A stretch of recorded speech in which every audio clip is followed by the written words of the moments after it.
Woodstock police received information that 8 people aged 65 to 96 had been murdered at area nursing homes over a 7-year span.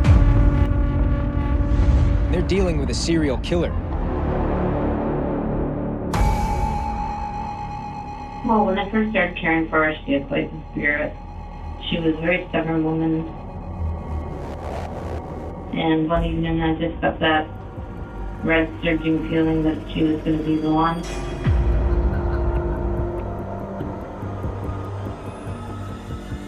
So I gave her insulin overdose. Afterwards I would hear like a laughter in my chest.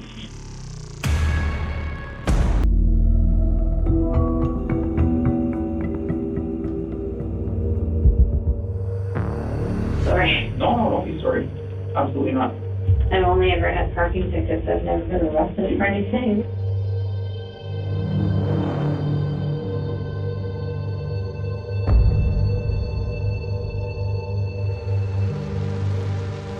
From what I can see here, there's 4 pages of a handwritten document. Is that your handwriting? Yes, it is.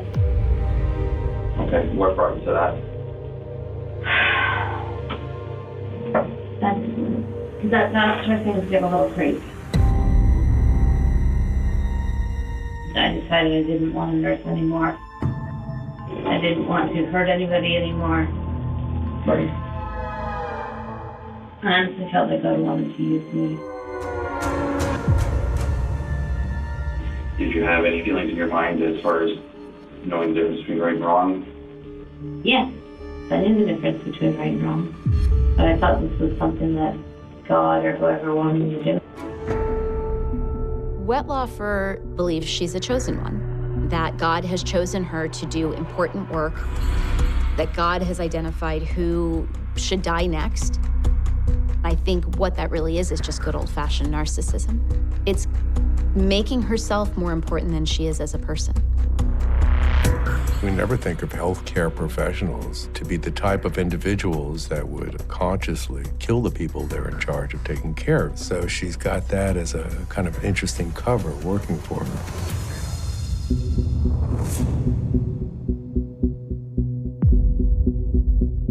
So this is an excerpt from notes that Nurse Wetlaufer wrote. And she says, James was known for inappropriately touching the staff. That evening, I got the urge to overdose James. I was angry that he was so inappropriate. It comes across as very sterile clinical. It's as if James is a problem, James needs to die. You're the first one that died as a result of what I did. He could be a bit of a handful. He would grab the nurse's breast synthetics, and he would say horribly inappropriate things about his wife, that now he was there, he was going to all would stop.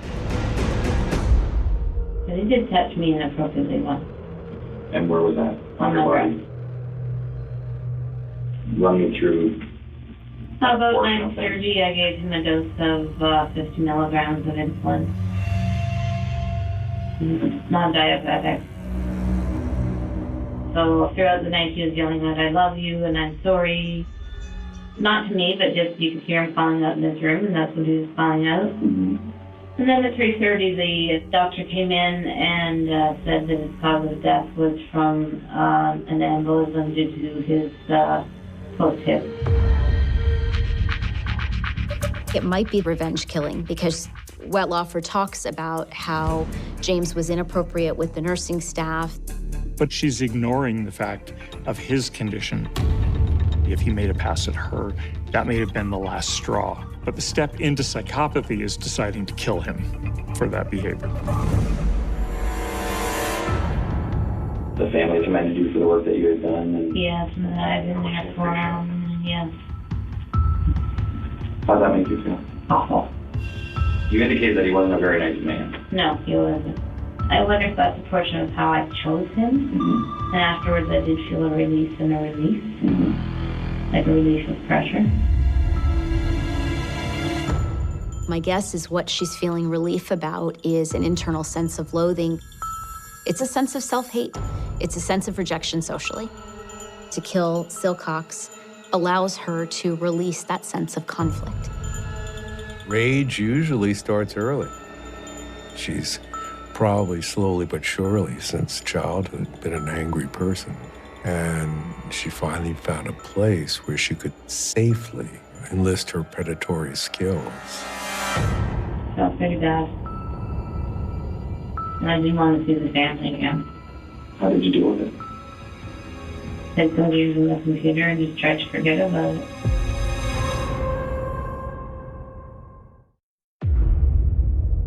When my ex and I broke up in 2007, I was so angry.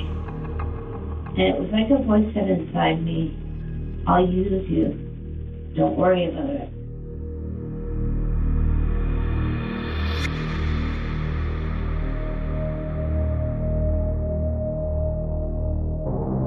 I just had a sense after my marriage broke up that God was going to use me for something. Mm-hmm. Did you feel like you were doing the right thing for these people? I felt like I was doing what I was supposed to do, but it wasn't what was right for them.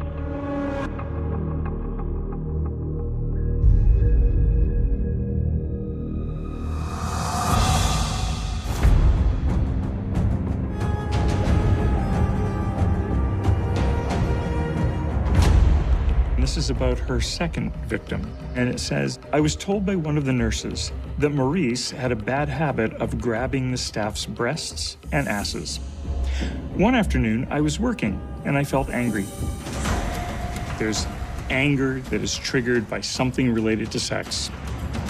It's not specific revenge on this patient, but he now represents something that she's going to eliminate, and so that triggers her psychopathic behavior. He was another one who liked to grab breasts and asses.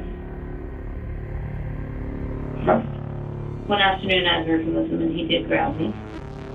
And again, I got that feeling inside that this is his time to go. So I gave him an overdose of insulin after supper. And I believe he died the next day. And how did it make you feel when Maurice passed away? Loved it. I kept having a lot of guilt. A lot of guilt. When Wetlaufer says, I felt a lot of guilt, it's not over the murder. She feels guilt because there's a conflict between the part of her that went into nursing to help people and the part of her that just took someone's life because she was angry at them. It's also interesting that she uses the term ass. Ass is a vulgar word. There's a clue there. She doesn't really seem like she's socially adept or skilled with other people. People reveal themselves through the language they use.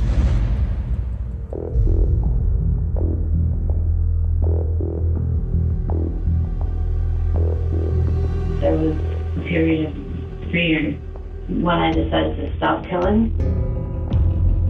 What was going on in your life at that point?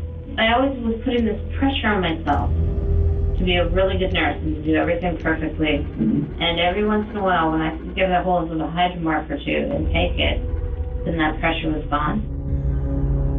Did you ever use that word? Yes, probably once or twice a week.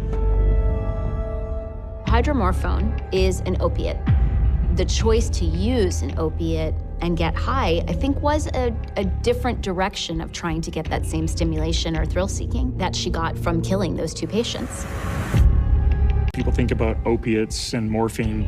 If you think about something like heroin, there's a drug that can bind to receptors in your brain and give you a wonderful hit of opiates very, very quickly.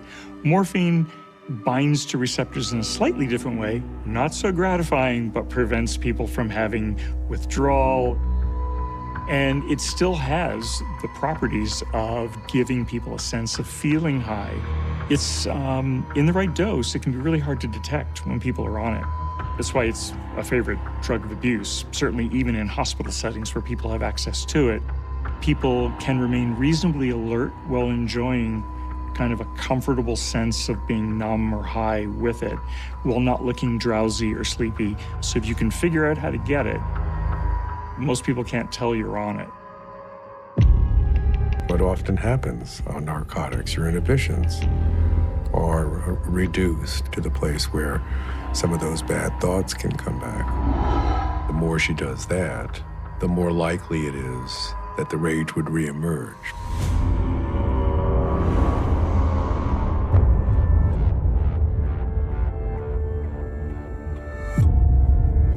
She says Gladys had severe dementia and no longer talked.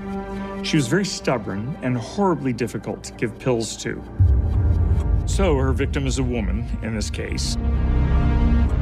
We learned something new. Women are eligible to be killed.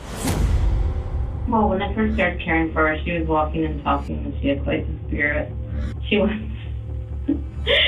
punched a man because she overheard the nurses telling one of the gentlemen, "No, you can't push your wife around." And she turned around and she said, "You can't treat a woman like that." Boom! And hit the man. And hit the man. Eventually, she had dementia, didn't take her pills well, didn't eat well, very stubborn woman. And as always, one evening I just got that red surging feeling that she was going to be the one. And gave her insulin overdose. After laying off killing for about 3 years, the bar seems lower for whom she's willing to kill. She's choosing the weakest and the most vulnerable to act this rage out on. These people can't fight back. They can't hurt her. Some of them can't even talk. She celebrates this woman decking another guy. You can hear she laughs. She's invigorated by it. But then, this woman that she can identify with now becomes a pain in the ass because she's demented and giving her a problem. This is where I think psychopathy becomes even more prominent. It doesn't matter now whether you're a man or a woman making sexual or non-sexual comments. The common denominator is you're irritating. And if you irritate her, she decides you gotta go.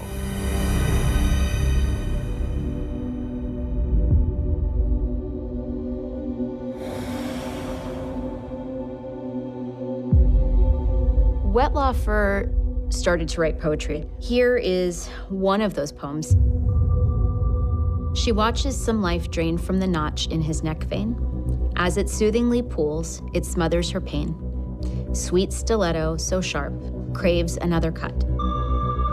I really see that as murdering people helps her feel better. And it makes me really wonder if there is some sadistic piece of her that enjoys watching them struggle.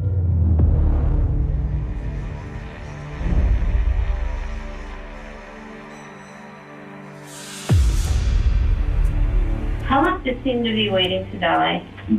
Again, I had that feeling that, this is one.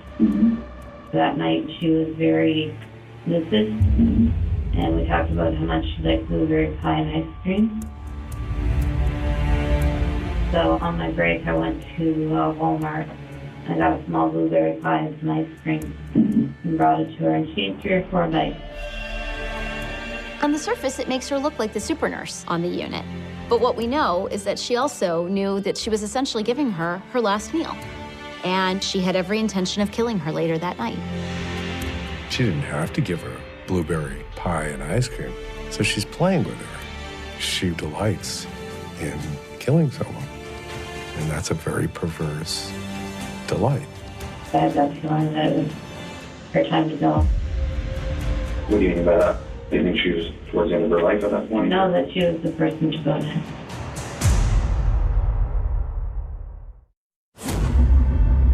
She wasn't combative?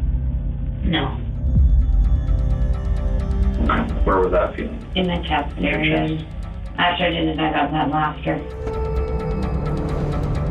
To actually state that she laughed out loud after killing her, I mean, what kind of person does that? The person didn't even annoy her. She just gets this feeling very primitively in her chest. And if she has that feeling and she's around a particular individual, it seems like that's how it gets pegged. She enjoys the high. She enjoys the power. This isn't about the patients at all at this point. Wetlaufer has discovered something about herself she didn't know. She enjoys killing. The deathbed so I can die. So I said, okay, well, let's put her inside this care room if that's what you want. So we did, and then I thought, well, she must be the next one. So I gave her another death insulin. She became palliative and she died. And Mary ever threatened to harm you or No. upset you in any way? No. She was fun. She was fun to work with, but she's also saying that Mary essentially gave her permission to kill her. The impulse control is very poor at this point. Just because someone says, I want to die, doesn't mean you have permission to kill them or that you should kill them. But it enables her psychopathy in the sense that she doesn't even have to be annoyed. It's about revenge writ large, revenge about whatever happened to me in the past. I'm going to bite the world back. She's plotting everybody's murder while being sweet to them and taking care of them, and then ushers them right off to their death. She decided the next stop and asked me about here.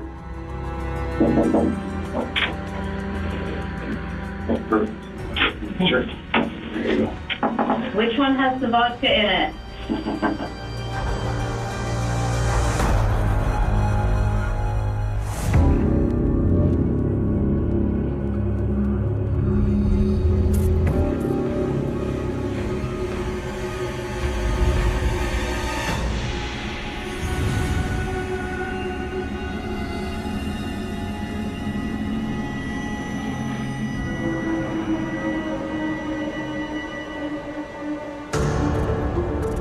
This is what she has to say about Maureen and killing her. Maureen had a lot of behaviors. She would hit other residents or pull their hair. Then I got the idea that if I could cause her some brain damage, she wouldn't be such a handful. Wetlaufer is changing her motivations for killing. Now, she's dealing with patients where she doesn't even feel the urge necessarily to kill them. She just wants to control the situation. Eventually, it was decided that she needed a one-on-one staff. It was the role of the charge nurse. And that was nuts. She just got harder and harder to look after, and one night when I had to look after her, I started getting the feeling about surge again. If I could somehow give her enough of a dose to give her a coma, or something to change her brain waves, maybe make her less maybe make it less mobile, less hard to handle. So, yeah, I overdosed her. Do you remember how much insulin you gave to Mrs. Cooper?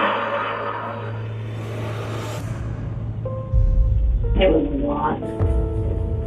It was a lot. I'm going to say 80 long-acting and 50 short-acting, something like that. It was a lot of insulin. Why so much to her? Wasn't sure if she would die or not. It's terrifying to think about a nurse doing that. Wetlaufer is making the decision to handle these patients as if they're objects. You really see an arrogance coming over Wetlaufer. Now it's just about making sure she doesn't experience stress. She's not even saying it's a sign from God I should kill her. She's going, I just want to mutilate her brain so she stops being such a pain in the ass, which is hostile and aggressive. We are seeing this progression from killing men who are sexually aggressive and abusive. And then it progresses to general irritability. She then picks on a victim who is defenseless. This is psychopathy. And I am sorry. I'm sorry for what the families went through at the time, and I'm extremely sorry for what they're going to go through. It's awful. If you could say something to them, what would you say? I'm sorry isn't enough. I honestly believed at the time that God wanted me to do it, but I know now that's not true. You could have been in this situation and taken this to your grave. That's what I was told to do by a lawyer.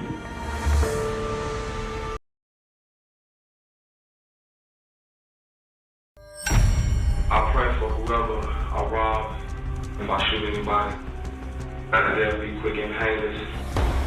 free them from their body. I'm not harming them, because they gone. Why and how did I become this person?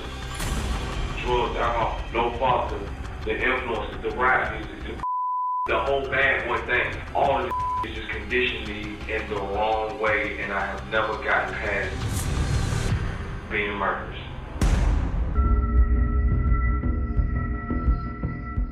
Tell us about this ammo that's no longer manufactured. This box, this logo. We want to know all about that.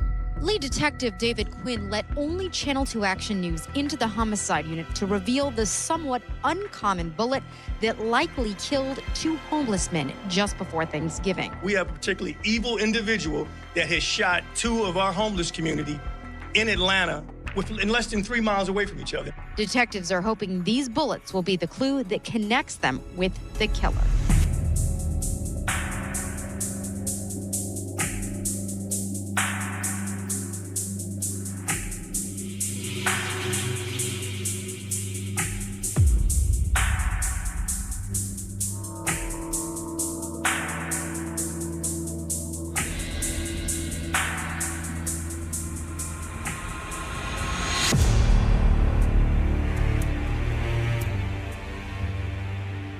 Take a good look at it.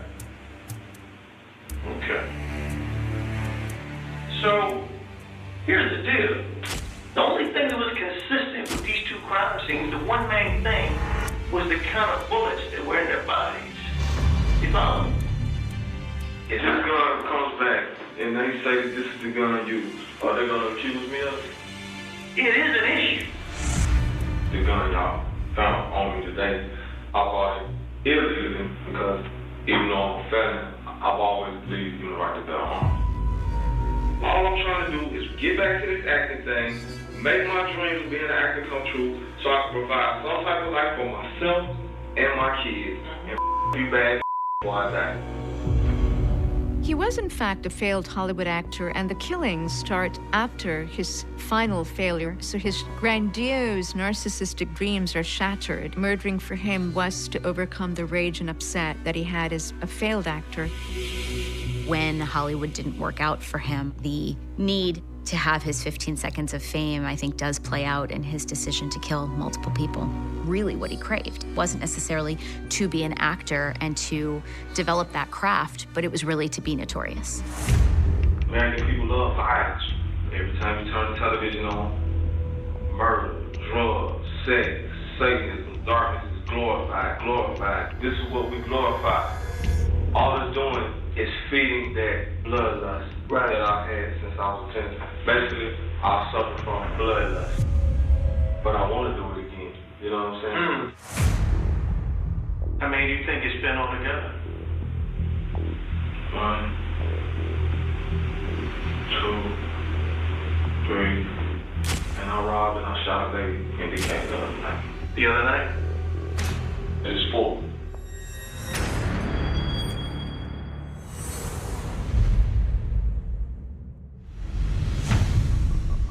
Number 1, I just wanted to kill somebody. And what was the situation? Who is this person? It starts with, I'm out, looking for somebody rough. And then I take the money from robbing and put that towards my acting career. I'm still holding on to this dream. The sick part is it's turning from necessarily being about money to just killing.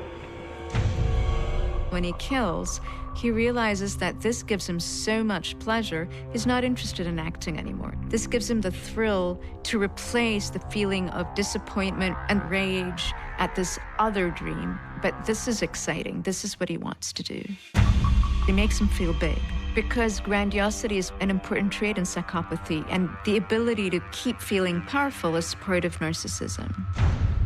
My suspicion is that the more disenfranchised he became from his goals to be an actor, the more frustrated he became that he wasn't in control of his life. But instead of taking responsibility for choices he was making that were getting him farther and farther away from that goal, it was easier to be a victim. It's easier to take the perspective of, I've been given a raw deal. He failed to say, okay, what else can I do with my life if acting isn't gonna work out? He really gave himself permission to act out. That level of narcissism is really common in psychopaths. I look over there toward the shopping center, and I see this guy out there. The entranceway of a store that's abandoned. I see that he's by himself. I went into this other place mentally, and my adrenaline's going. I'm outside of myself for a split second. Like something in me is pushing me. It's like something saying, do it. You know what I'm saying? Finish it. I get about this close to him, and then I do like that, right here. And what's he do that? Just like that. That's what he does. He does this when I'm doing. He does that. After you hit or before you pull the trigger? Before. Okay. He does that, and I don't even want to react it all the way, but he do like that, and I do pull the trigger. So where's his body go down? He falls just like that, face down, real fast, just like that. And then I walk up to him like this. I still got my mask up, and then I shoot him in the back of the head, and then I shoot him in the back real fast. As I'm looking at the back of his head, I realize this is a homeless person. The context in which he's a star is irrelevant, and so he reenacts the murder with glee. He's enjoying the fantasy of replaying the death, and it's absurd because he's enacting a brutal murder. This isn't stage, and it isn't entertainment, but for him, it is. I'm outside of myself for a split second. He said he's outside himself, feeling that something else is pushing him to action. There's not an ownership of his feeling and his volition. So there's a split. There's a world inside his head that's running the show that doesn't comport to reality. That's what I think makes him dangerous. I walk over to make sure he's dead, and of course there's a pool of blood. Once the adrenaline comes down, then the remorse, the guilt, the why the did I just do that? That comes up, then the tears. I wouldn't call it remorse because that realization doesn't change his future behavior. He doesn't go turn himself in. The feeling may be genuine, but it's not psychologically integrated into his sense of self. There's a moment of remorse and guilt. It doesn't mean that psychopaths never feel remorse or never feel guilt. The issue is how brief it is, how shallow it is, and how quickly it's gone. I just felt remorseful, man. But slowly, it starts to just go away. Okay. To where I just don't feel anything anymore. But I felt like after I did that to him, I'm through it. But something in me will not let me get rid of this gun.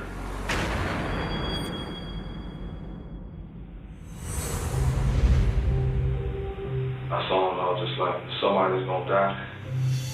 And I was just a little mad and frustrated and just wanted to unleash anger, man. I was like, man, I'm doing this man a favor because human beings, we weren't meant to live like this.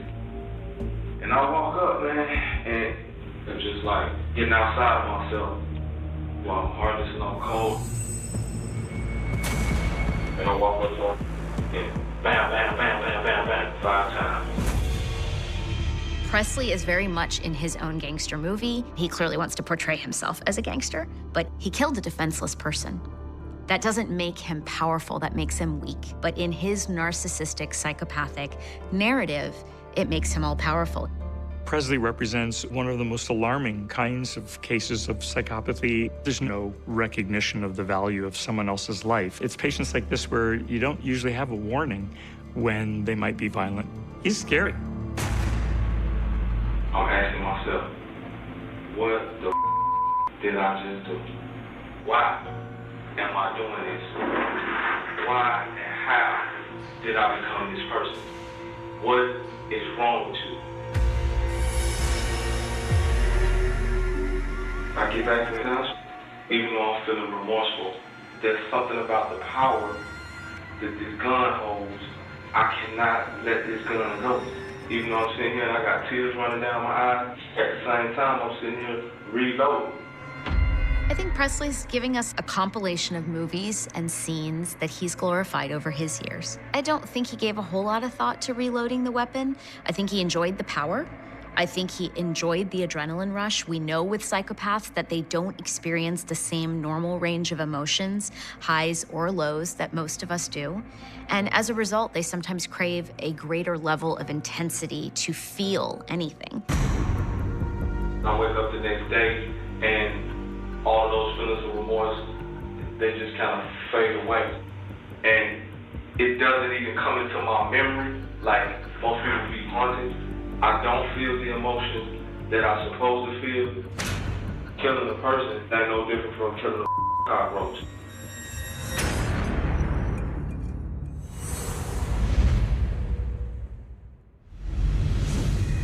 So, how did you arrive at Mr. Tommy Benz?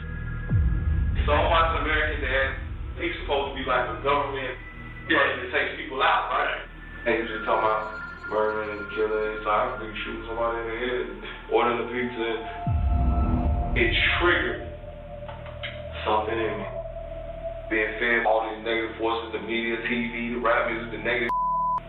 All these triggers going off in my brain just feeding my appetite to rob, feeding my appetite to be an outlaw, feeding my appetite to just kill. Most of the science data about it tells us that children who are exposed to violence in pop culture, seeing violence in films or in cartoons, don't turn into violent members of society. What we're seeing in his murders is the playing out of the fantasy life that he's adopted for himself. His inability to stay grounded and rooted in normal society well predates his observation of these shows and movies. Presley is somebody who was violent at a young age. His mother was scared of him. He had had run-ins with the law. There was a foundation that was broken already. I load up at night. I'm looking for someone to kill. So I'm walking. I'm out here as a wolf. I'm looking for a prey. So I get to that bridge. Maybe it's somebody down. On him, this is just about killing. I walk by and scope him like he's laying this way, and the blanket is right here. I can see his face. Oh, you can see his face? Right. He looked like he was asleep. I'm premeditating, you know what I'm saying? I just take the gun out, and I had with both hands, I was like, boom, boom, boom, boom, boom, boom, boom, like that. I started walking across the street, and he woke up. Who woke up? He woke up. I hear, oh, and it's like something in me ain't gonna be satisfied unless I know he's dead. It's almost like some satanic. I want another score to add to my collection. He's aware that his compulsion to kill is just overwhelming. He's also recognizing that, brutally wounding the guy wasn't enough. If he didn't die, he wouldn't be satisfied. He's really losing control. It's just been 3 days after his last kill. He's not able to contain his desires anymore. In a really grotesque way, it's about extinguishing and annihilating somebody's life. And I was like, hey, man, hey, you all right? I'm trying to see what he did. He doing this thing with his mouth like a fish out of water. And I just put the gun to his head. Boom! I saw that when that went in. I actually saw that open up, and when I saw that, I just left. He's getting more bold in his need for a killing high. I think he was testing out the limits of what other aspects of murder could give him a high. Would seeing blood give him a high? Would seeing brain matter give him a high? For individuals who experience more sadistic interests, the idea of force or fear, creating pain in their victims, suffering, essentially, is something that is part of their arousal pattern. This is the third time that he's enacting the moment of death, which means that he gets to explore his fantasies of being an actor in the most grotesque way imaginable, where he relives details of the death, including the really vivid and lurid details of how his victims die. Describing him gasping and then shooting him again is very dispassionate and matter of fact and very callous. There isn't really an acknowledgement that it's another person, another human being. Anyone could be his victim in the way he thinks about people, which I think makes it even more horrifying. I'm gonna tell you the truth, man. I'm gonna talk to you like I'm talking to my father that was never there. And I'm glad I can get this off my chest no matter what happens with my life after the day. I just feel like this whole world is really ran by killers. To make a long story short, I'm basically raised by the gang members in the neighborhood. I was shooting guns as early as 12 years old. I was doing cocaine, selling drugs as early as 12. smoking cocaine, marijuana, drinking, older gang members. This is what I've been conditioned to do my whole life. All the drugs, alcohol, no father, the influence, the rap music, the whole bad boy thing. This country being built on blood, the history of America, just all of this just conditioned me in the wrong way, and I have never gotten past being murderous. Presley's reality is a little different than his narrative. While he may have grown up in impoverished circumstances, he had a mother that was very involved. His mother moved him to a much more affluent school system so that he would be away from those influences, and by all accounts, he started to get his life in order. So much so that he was actually interviewed as a teenager about his former life in a gang. But Presley is wired differently than many of us, and unfortunately, he enjoyed that high, that thrill, and that power, and that's where we have these series of people that he's killed. Externalizing all blame is something that psychopaths do. They'll acknowledge their role in the actions, but they really will feel that society is to blame. He views whatever he does as being caused by something outside of his control and beyond him, which means a very good place for him is in prison. I get off on it, but I'm not harming no women and no children. No.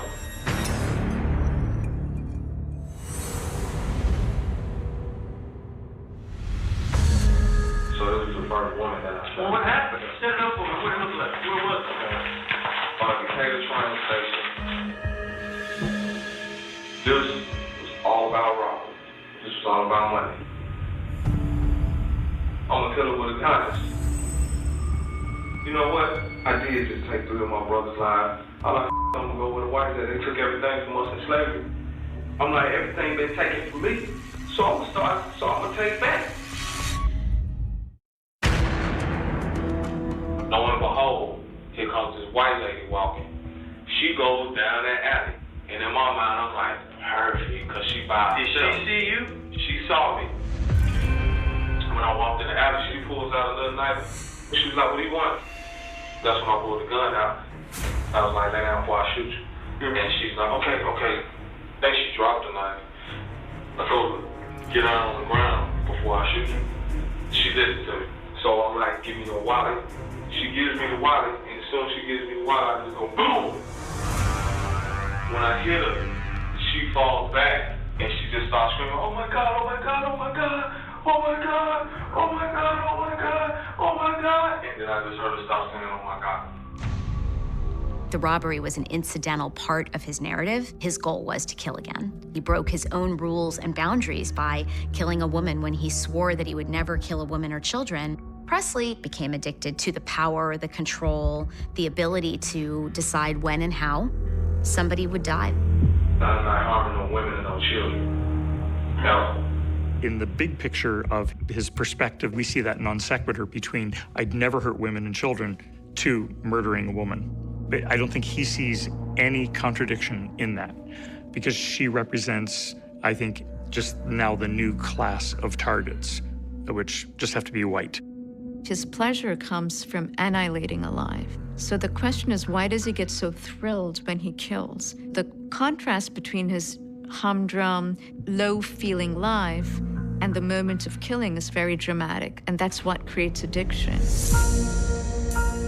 I put the wallet in this side, and then I just walk off. I'm like, oh man, they shooting. I'm acting now, I'm playing a role. Number 1, number 2 here, rest in peace. Number 3 over there, I'm sorry.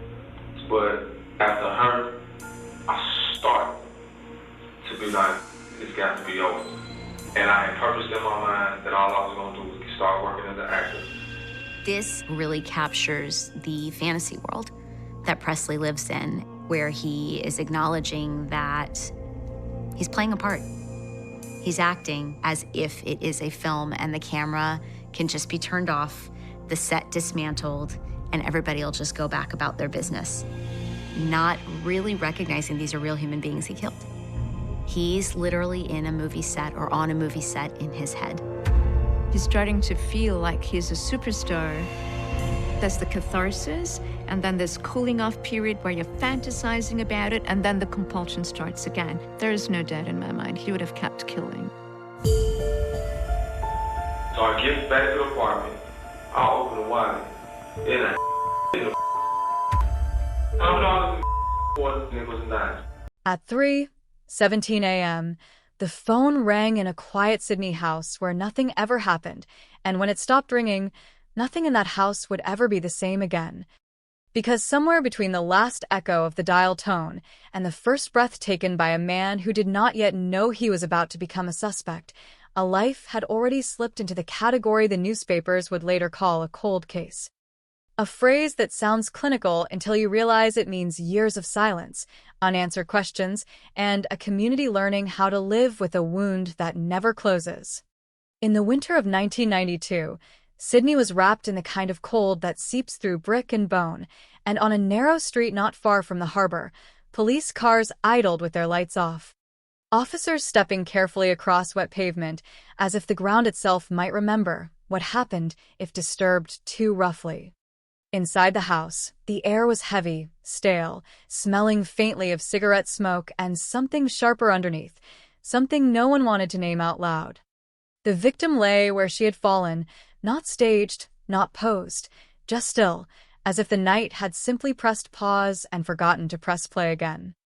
Neighbors gathered behind tape, whispering fragments of information that did not yet fit together, eyes darting toward windows they had looked through 1,000 times without ever really seeing. This was the moment when a normal street became a crime scene, when a family name became something spoken more softly, when a year, 1992, began to carry weight. Detectives moved through the room slowly, methodically, their notebooks filling with details that would later be argued over, dismissed, rediscovered, elevated to breakthroughs, then quietly shelved again.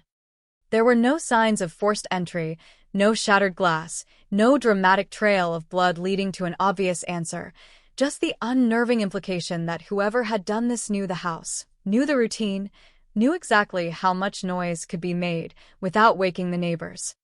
In the first hours, hope was still alive, hope that the answers were right there, obvious, waiting to be picked up like fingerprints on a doorknob. But as dawn crept in and the light made everything look smaller and less cinematic, that hope began to thin. Friends described the victim as predictable, kind, anchored to family, someone whose life did not include enemies or secrets dramatic enough to explain the violence now attached to her name. Reporters arrived before breakfast, cameras trained on the front door, microphones poised to capture grief in real time, and the headline writers were already sharpening their verbs. Inside the family, shock settled into something heavier, a silence punctuated by questions no one wanted to ask out loud. The investigation surged forward in those early days, fueled by urgency and public attention, detectives knocking on doors, tracing last sightings, reconstructing timelines down to the minute, but every lead seemed to collapse under its own weight. A strange call reported by a neighbor turned out to be unrelated. A shadow seen near the house dissolved into nothing more than a late-night dog walker. A potential suspect with a history of violence had an alibi that checked out too cleanly to ignore. Days turned into weeks, and the language shifted, urgency replaced by caution, then by something more ominous: uncertainty. Evidence was boxed, labeled, stored, each item a promise that science or time might one day unlock what human intuition could not. The family learned the rhythms of police updates, the careful phrasing, the subtle signals that progress was slowing, and with each passing month, the house on that quiet street became a symbol, a place people drove past more slowly, a reminder that safety was not guaranteed by familiarity. By the end of the year, the case had cooled, not officially, not on paper, but in the way resources were quietly redirected and calls returned less quickly. The term cold case began to appear, first in internal memos, then in headlines that tried to revive interest with anniversaries and speculative angles. 10 years passed, then 20, and Sydney changed, skylines rising, streets renamed, but the file marked 1992 never quite went away. New detectives inherited it like a curse and a challenge, flipping through yellowed pages, listening to old tapes where voices spoke with confidence about leads that now sounded naive. Advances in forensic science breathed brief life into the case. A retest here, a comparison there, sparks of excitement that fizzled when results came back inconclusive. The family aged alongside the investigation, grief reshaping itself over time into something quieter but no less heavy, birthdays marked by absence, holidays shadowed by the unspoken question of whether this would be the year answers finally came. Rumors circulated, as they always do when silence stretches too long. Theories traded in pubs and online forums, some pointing outward to strangers, others circling uncomfortably close to home. Police denied nothing and confirmed little, a strategy that kept options open but also allowed suspicion to ferment. Then, decades later, a development broke the surface, sudden and shocking enough to snap the community awake from its long, uneasy sleep. A family member was named, charged. The words "cold case closed" splashed across screens and front pages with a finality that felt almost aggressive after so many years of doubt. Cameras returned to the street, now older, narrower, lined with trees that had grown tall while the truth stayed buried. Reactions were immediate and divided: relief, disbelief, anger, the sense that closure had arrived wearing the wrong face. Questions erupted faster than answers could be offered. Why now? Why this person? What had changed after 30 years of silence? Officials spoke of new evidence, of patterns re-examined, of pieces finally aligning, but specifics were scarce, protected by the slow grind of legal process. In the spaces between official statements, uncertainty rushed back in, louder than before. Those who remembered the early days replayed them in their minds, wondering what they had missed, what assumptions had guided the investigation down certain paths and away from others. The charged family member maintained innocence, supporters pointing to the absence of a confession, the lack of a clear narrative that made emotional sense. Critics argued that time had blurred memories beyond reliability, that pressure for resolution had finally outweighed the demand for certainty. And so the case entered a new phase, not quite resolved, not quite open, suspended in a strange limbo where a headline promised an ending but the details refused to cooperate. For the community, the shock was not just in the accusation itself, but in the realization that the past was not done with them, that a crime thought frozen in time could still reach forward and rearrange lives. At night, the street looked much as it always had, quiet, unremarkable, but those who knew its history felt the difference, a low hum of unresolved tension beneath the normal sounds of traffic and wind. Somewhere in an evidence room, boxes labeled 1992 waited once again to be opened, their contents poised between truth and interpretation. Somewhere else, a family sat divided by belief and doubt, each member holding on to a version of events that felt survivable. And hanging over it all was the uncomfortable possibility that even after 30 years, even with charges laid and headlines declared, the real story of that winter night in Sydney might still be slipping through the cracks, leaving behind only echoes, questions, and the cold, persistent sense that some cases never truly close. By the time the charge was announced, the city had already made up its mind about what closure was supposed to feel like, and when that feeling failed to arrive, something darker took its place, a restless need to understand how a story that had slept for 3 decades could wake up pointing inward, toward bloodlines and shared history. In 1992, the investigation files were thick with routine, timetables scribbled in pen, phone records printed on fading paper, statements taken in living rooms where family photos watched from the walls. Back then, detectives had focused outward, chasing the idea of an intruder, a prowler, a random act that could be contained and explained. The absence of forced entry was inconvenient but not fatal to that theory. Doors could be left unlocked, trust could be exploited by strangers just as easily as by loved ones. Early interviews with family members were brief, respectful, almost perfunctory, conducted under the assumption that grief itself was alibi enough. No one lingered too long on inconsistencies because no one wanted to imagine what it would mean if they mattered. As weeks passed without an arrest, the tone shifted, questions grew sharper, timelines were revisited, and the same answers were given again with slight variations that only seemed important years later. A family dinner mentioned in one statement happened on a Tuesday, then a Wednesday. A phone call remembered as late evening became early morning. Small fractures in memory, easily explained by trauma, easily ignored when investigators were still convinced the truth lived somewhere else. The neighborhood had its own theories, whispered between fences and over coffee, a mix of fear and fascination that fed on the lack of official answers. Some pointed to a transient scene nearby, others to a disgruntled acquaintance, but the most uncomfortable suspicions stayed unspoken, hovering like smoke that no one wanted to acknowledge. When the case cooled, it did so unevenly, activity dropping off in bursts rather than a clean stop, as if the investigation itself refused to admit defeat.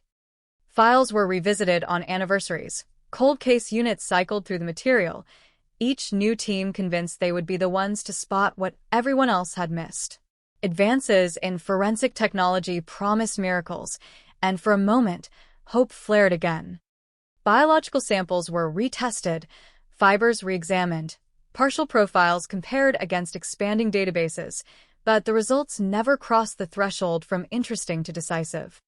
Each near miss reinforced the sense that the truth was just out of reach, close enough to tease but too slippery to hold. Meanwhile, the family learned to live in parallel realities, one where life moved forward, careers advanced, children grew up, and another where 1992 remained frozen, replayed endlessly in private moments of doubt. Publicly, they presented a united front, careful with words, protective of one another, but privately, the strain showed. Old arguments resurfaced, new resentments formed, and the unasked question, could it have been someone among them, hung in the air like a taboo that grew heavier with every year of silence. When investigators returned decades later with renewed interest, the approach was different, less deferential, more analytical, shaped by experience, and perhaps by a quiet frustration with the past. Interviews were longer, more detailed, designed to trap inconsistencies rather than smooth them over. Memories were challenged, timelines tested against objective data, emotions observed as closely as facts. It was during this phase that attention began to narrow, focus shifting from the unknown outsider to the known circle, from what could have happened to who had the opportunity. Phone records were reconstructed, movements mapped, alibis scrutinized with a skepticism that had been absent in the early days. What emerged was not a smoking gun but a pattern, subtle and unsettling, suggesting that proximity, not randomness, might be the key. The idea that a family member could be responsible was not new, but now it had structure, a framework investigators could point to, even if the pieces still refused to lock together cleanly.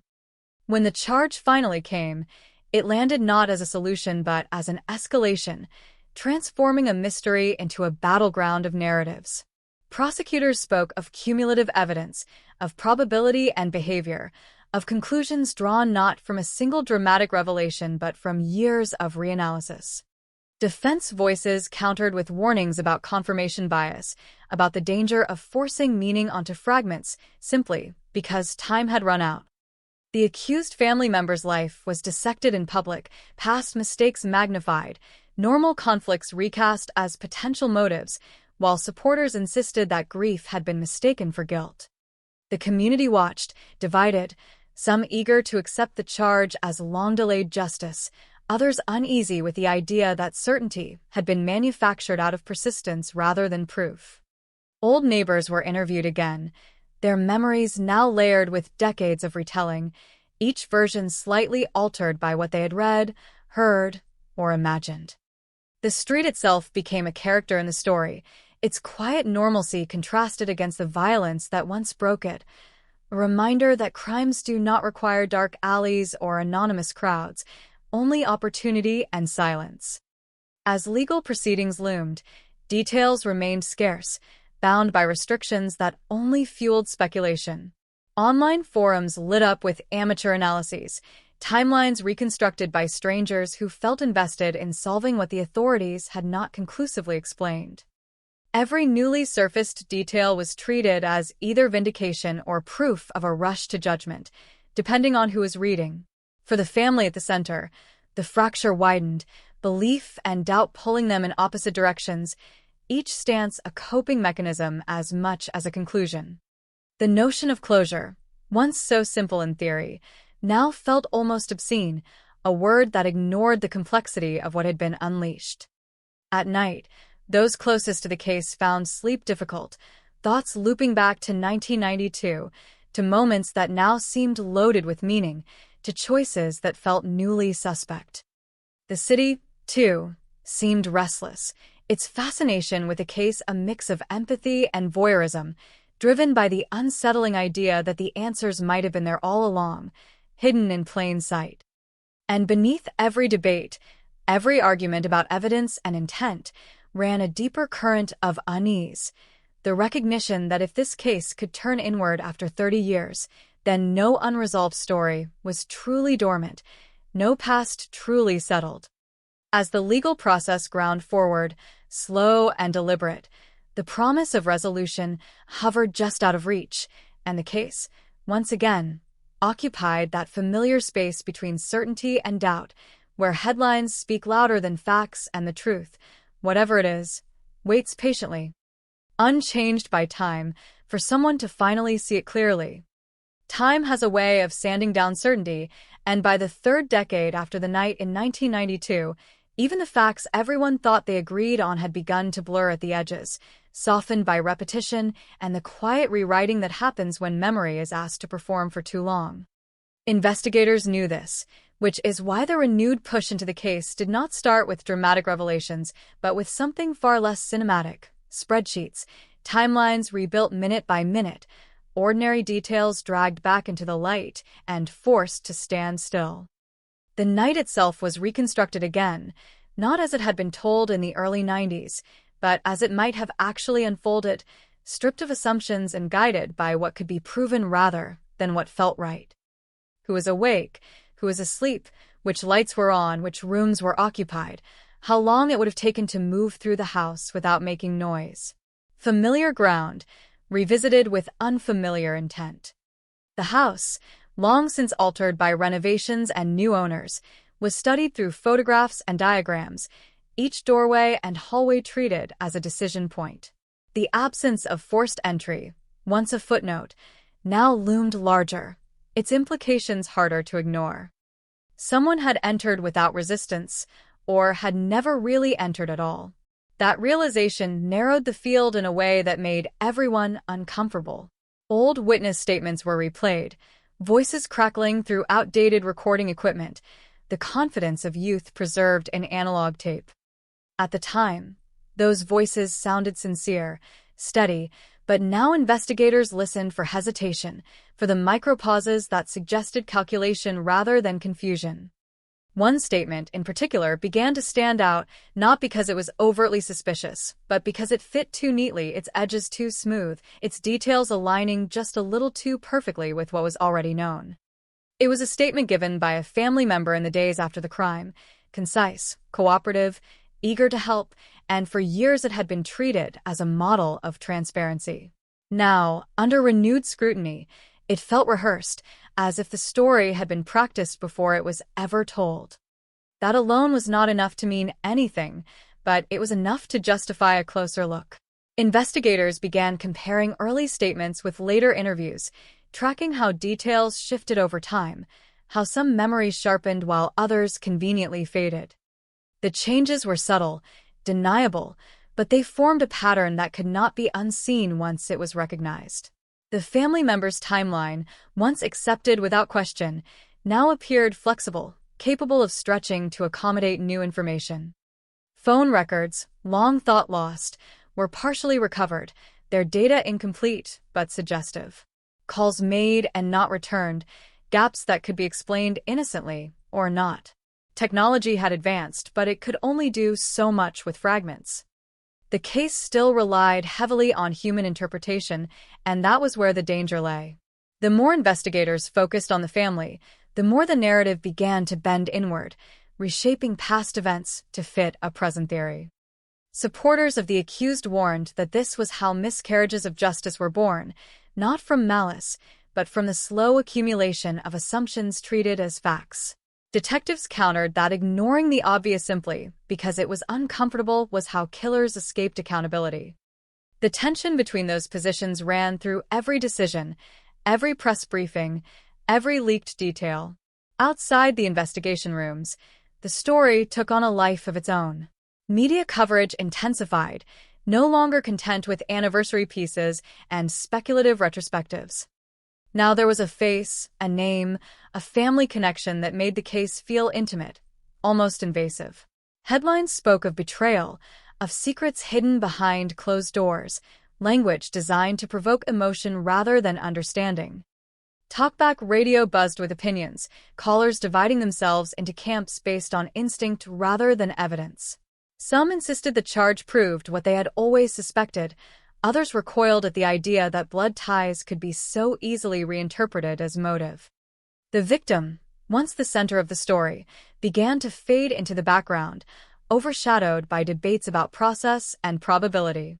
This shift disturbed those who remembered her as more than a symbol, who worried that the pursuit of resolution was erasing the very person it was supposed to honor.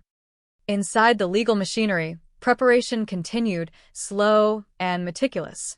Prosecutors built their case not around a single piece of incontrovertible evidence, but around convergence, the idea that enough small indicators, when viewed together, could form a compelling picture. Opportunity, proximity, behavioral analysis, post-crime actions that now seemed odd when stripped of their original context. The defense prepared its counterargument with equal intensity, ready to dismantle each point by isolating it, reminding the court that probability was not proof and that time was an unreliable witness. They emphasized the lack of physical evidence tying the accused directly to the act, the dangers of retrofitting meaning onto decades-old behavior, the emotional toll of being cast as a villain in a story hungry for an ending. The accused themselves remained largely silent, advised by counsel, their public image shaped by others' words. In rare glimpses captured by cameras, their expression was unreadable, interpreted differently by everyone who looked. Some saw guilt, others shock, others the blank exhaustion of someone caught in a narrative they no longer controlled. For the extended family, gatherings became minefields, every conversation tinged with the unspoken awareness that loyalty and truth might now be incompatible. Long-buried grievances surfaced, childhood memories re-examined for signs that had supposedly been missed. The past was no longer a shared history, but a contested terrain. As the case moved closer to court, questions about the original investigation grew louder.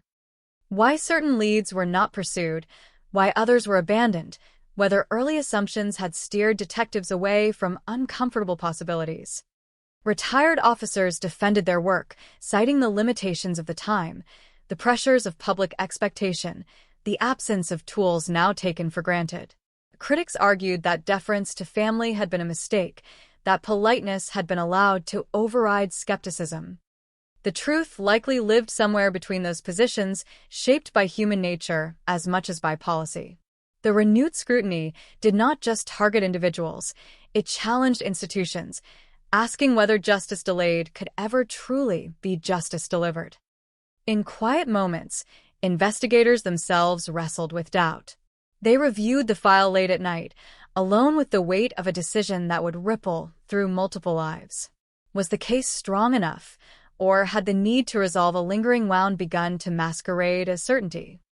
Each piece of evidence was revisited, its significance questioned, its weaknesses acknowledged, and then reluctantly set aside.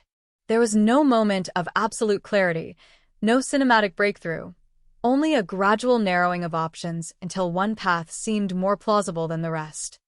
Whether plausibility was enough remained the central, unanswerable question. For the community, the case became a mirror reflecting deeper anxieties about trust and familiarity.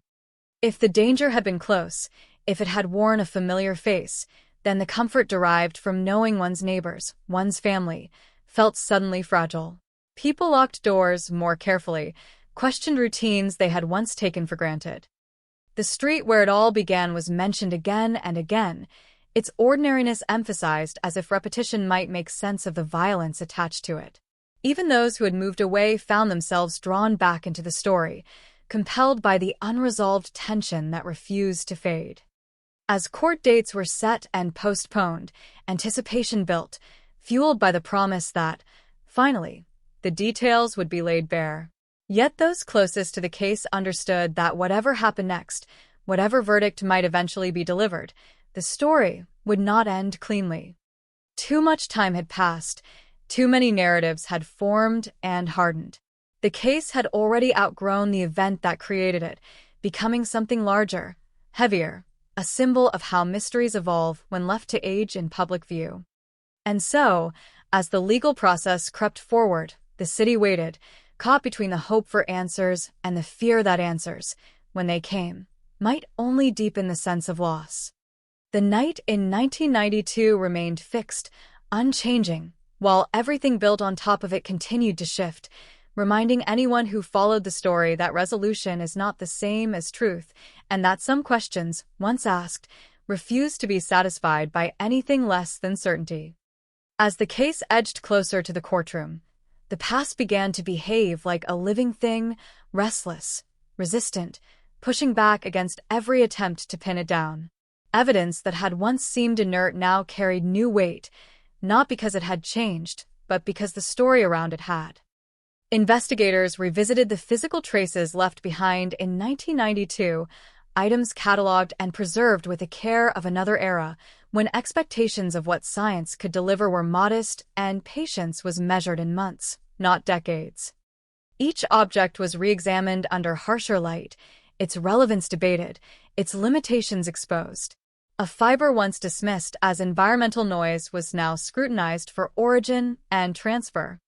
A mark on a surface, too ambiguous to matter back then, was photographed again, enhanced digitally, and argued over by experts who disagreed not on what it was, but on what it might mean. The absence of definitive forensic links remained the case's greatest vulnerability, a gap that no amount of reinterpretation could fully bridge. And yet, the prosecution pressed forward, leaning into narrative, into context, into the idea that truth could emerge from accumulation rather than revelation. Central to that narrative was behavior, the subtle choreography of actions before and after the night in question. Investigators mapped routines, habits, deviations so small they would have gone unnoticed without the benefit of hindsight. Why a light was left on. Why a call was made and then erased from memory. Why certain questions were asked in the days after and others were conspicuously avoided. None of it was illegal. None of it on its own was incriminating. But together, prosecutors argued, it painted a picture of someone navigating a crisis with foreknowledge rather than shock. The defense pushed back hard, calling this interpretation speculative, a psychological Rorschach test onto which suspicion had been projected. They reminded anyone who would listen that grief does not follow a script, that people behave strangely under trauma, that normal reactions can look sinister when filtered through decades of doubt. The clash between these perspectives played out not just in legal filings, but in the court of public opinion, where nuance struggled to survive. Media coverage intensified as procedural milestones approached, each hearing treated as a referendum on the past. Journalists dissected old interviews frame by frame, analyzing tone and posture as if guilt might be visible in a raised eyebrow or a delayed response. Former friends and acquaintances surfaced with anecdotes that now felt charged, stories once considered mundane recast as ominous foreshadowing. Some were sincere attempts to help, others thinly veiled bids for relevance in a story that had captured the city's attention. The line between information and entertainment blurred, and with it, the possibility of an impartial audience. The accused became a character in a narrative shaped by headlines, their humanity flattened by repetition. Every appearance was scrutinized, every silence interpreted, every word weighed for hidden meaning. In this environment, the idea of a fair reckoning felt increasingly fragile. Behind the scenes, Legal teams prepared for a battle that would hinge as much on persuasion as on proof. Prosecutors refined their theory, anticipating points of attack, rehearsing explanations for gaps they could not fill. They leaned heavily on expert testimony, behavioral analysts, and forensic specialists ready to speak in cautious terms about likelihoods and consistencies. The defense assembled its own experts, equally qualified, equally confident, prepared to dismantle those same conclusions with the precision of scalpel work. Juries, they knew, are not moved by technicalities alone. They respond to stories that make sense of chaos. The challenge lay in telling a story compelling enough to overcome the absence of a definitive moment, a single piece of evidence that could silence doubt. Without it, the case risked becoming a referendum on trust.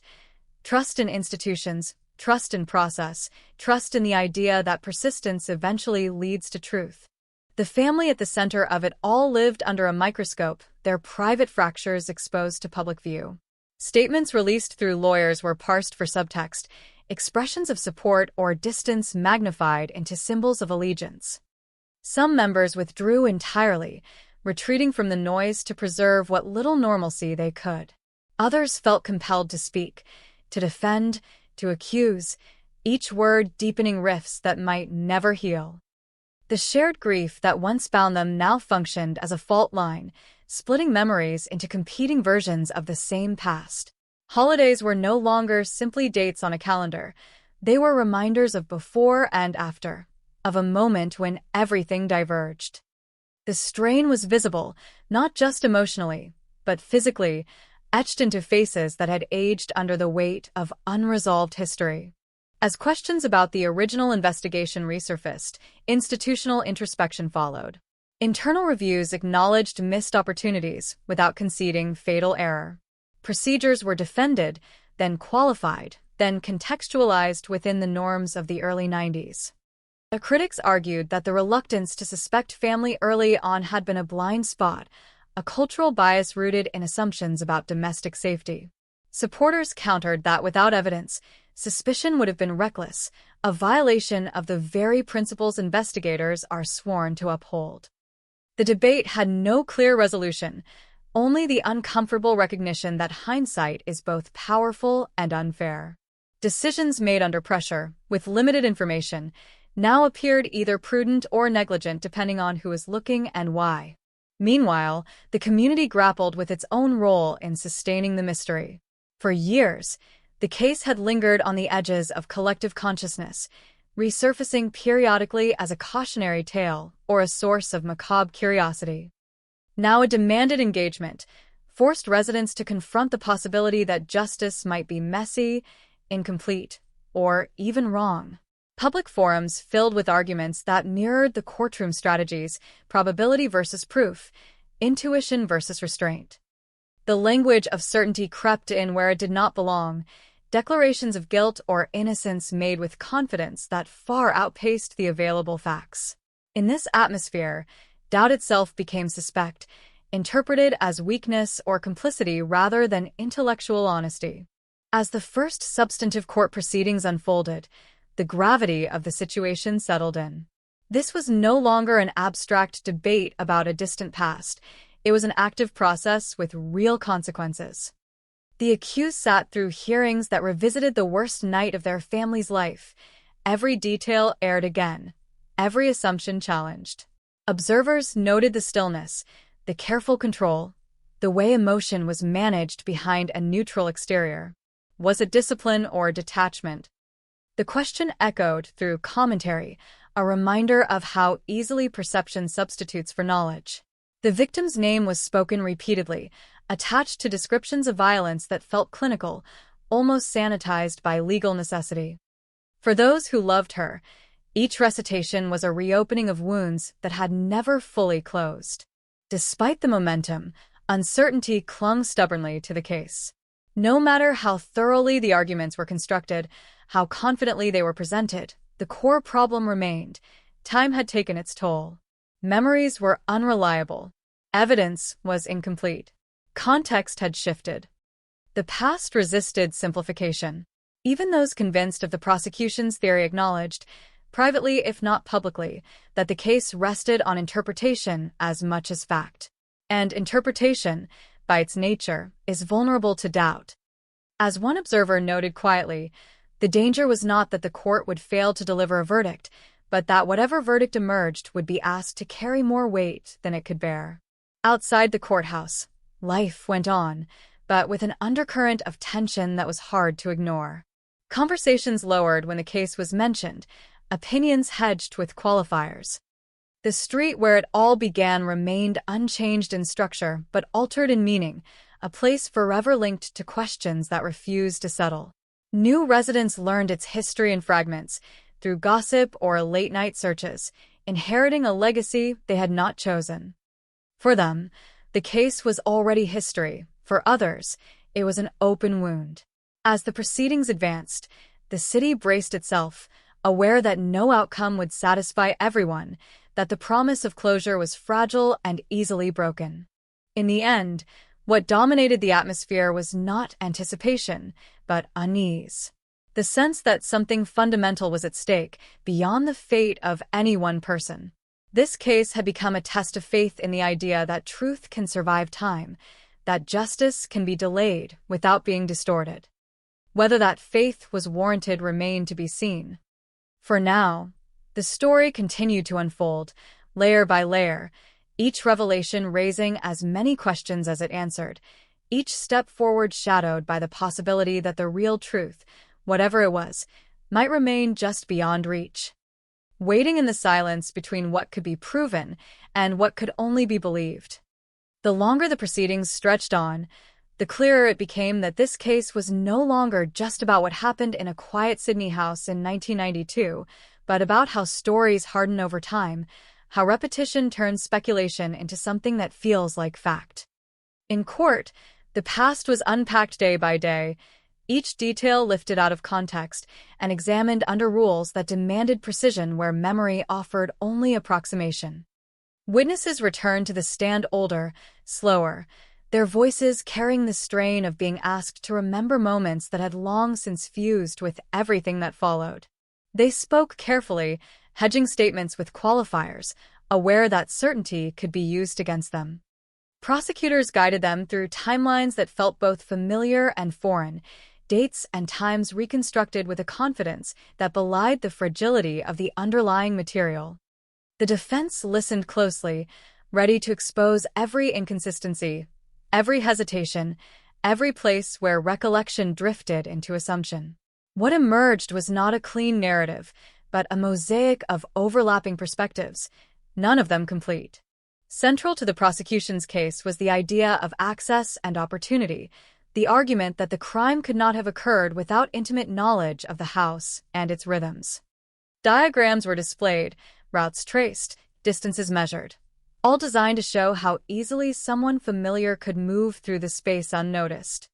The defense countered with the obvious but uncomfortable truth that familiarity was not exclusive to family, that trust extends beyond blood, that assumptions about who belongs can blind as much as they clarify. Each side presented experts who spoke with authority and restraint, their disagreements framed in technical language that masked the stakes beneath. To the untrained ear, it was a battle of probabilities, but beneath that lay something more elemental, whose interpretation of human behavior would be believed. The accused remained largely silent, a presence more felt than heard, their posture and expressions dissected by observers searching for meaning. Every glance, every shift in the chair, was noted, photographed, interpreted, as if the body might betray what words did not. Supporters saw composure under pressure, a person wrongfully accused holding themselves together. Critics saw calculation, a practiced calm that felt rehearsed. The truth, whatever it was, remained inaccessible, trapped behind legal strategy and personal survival.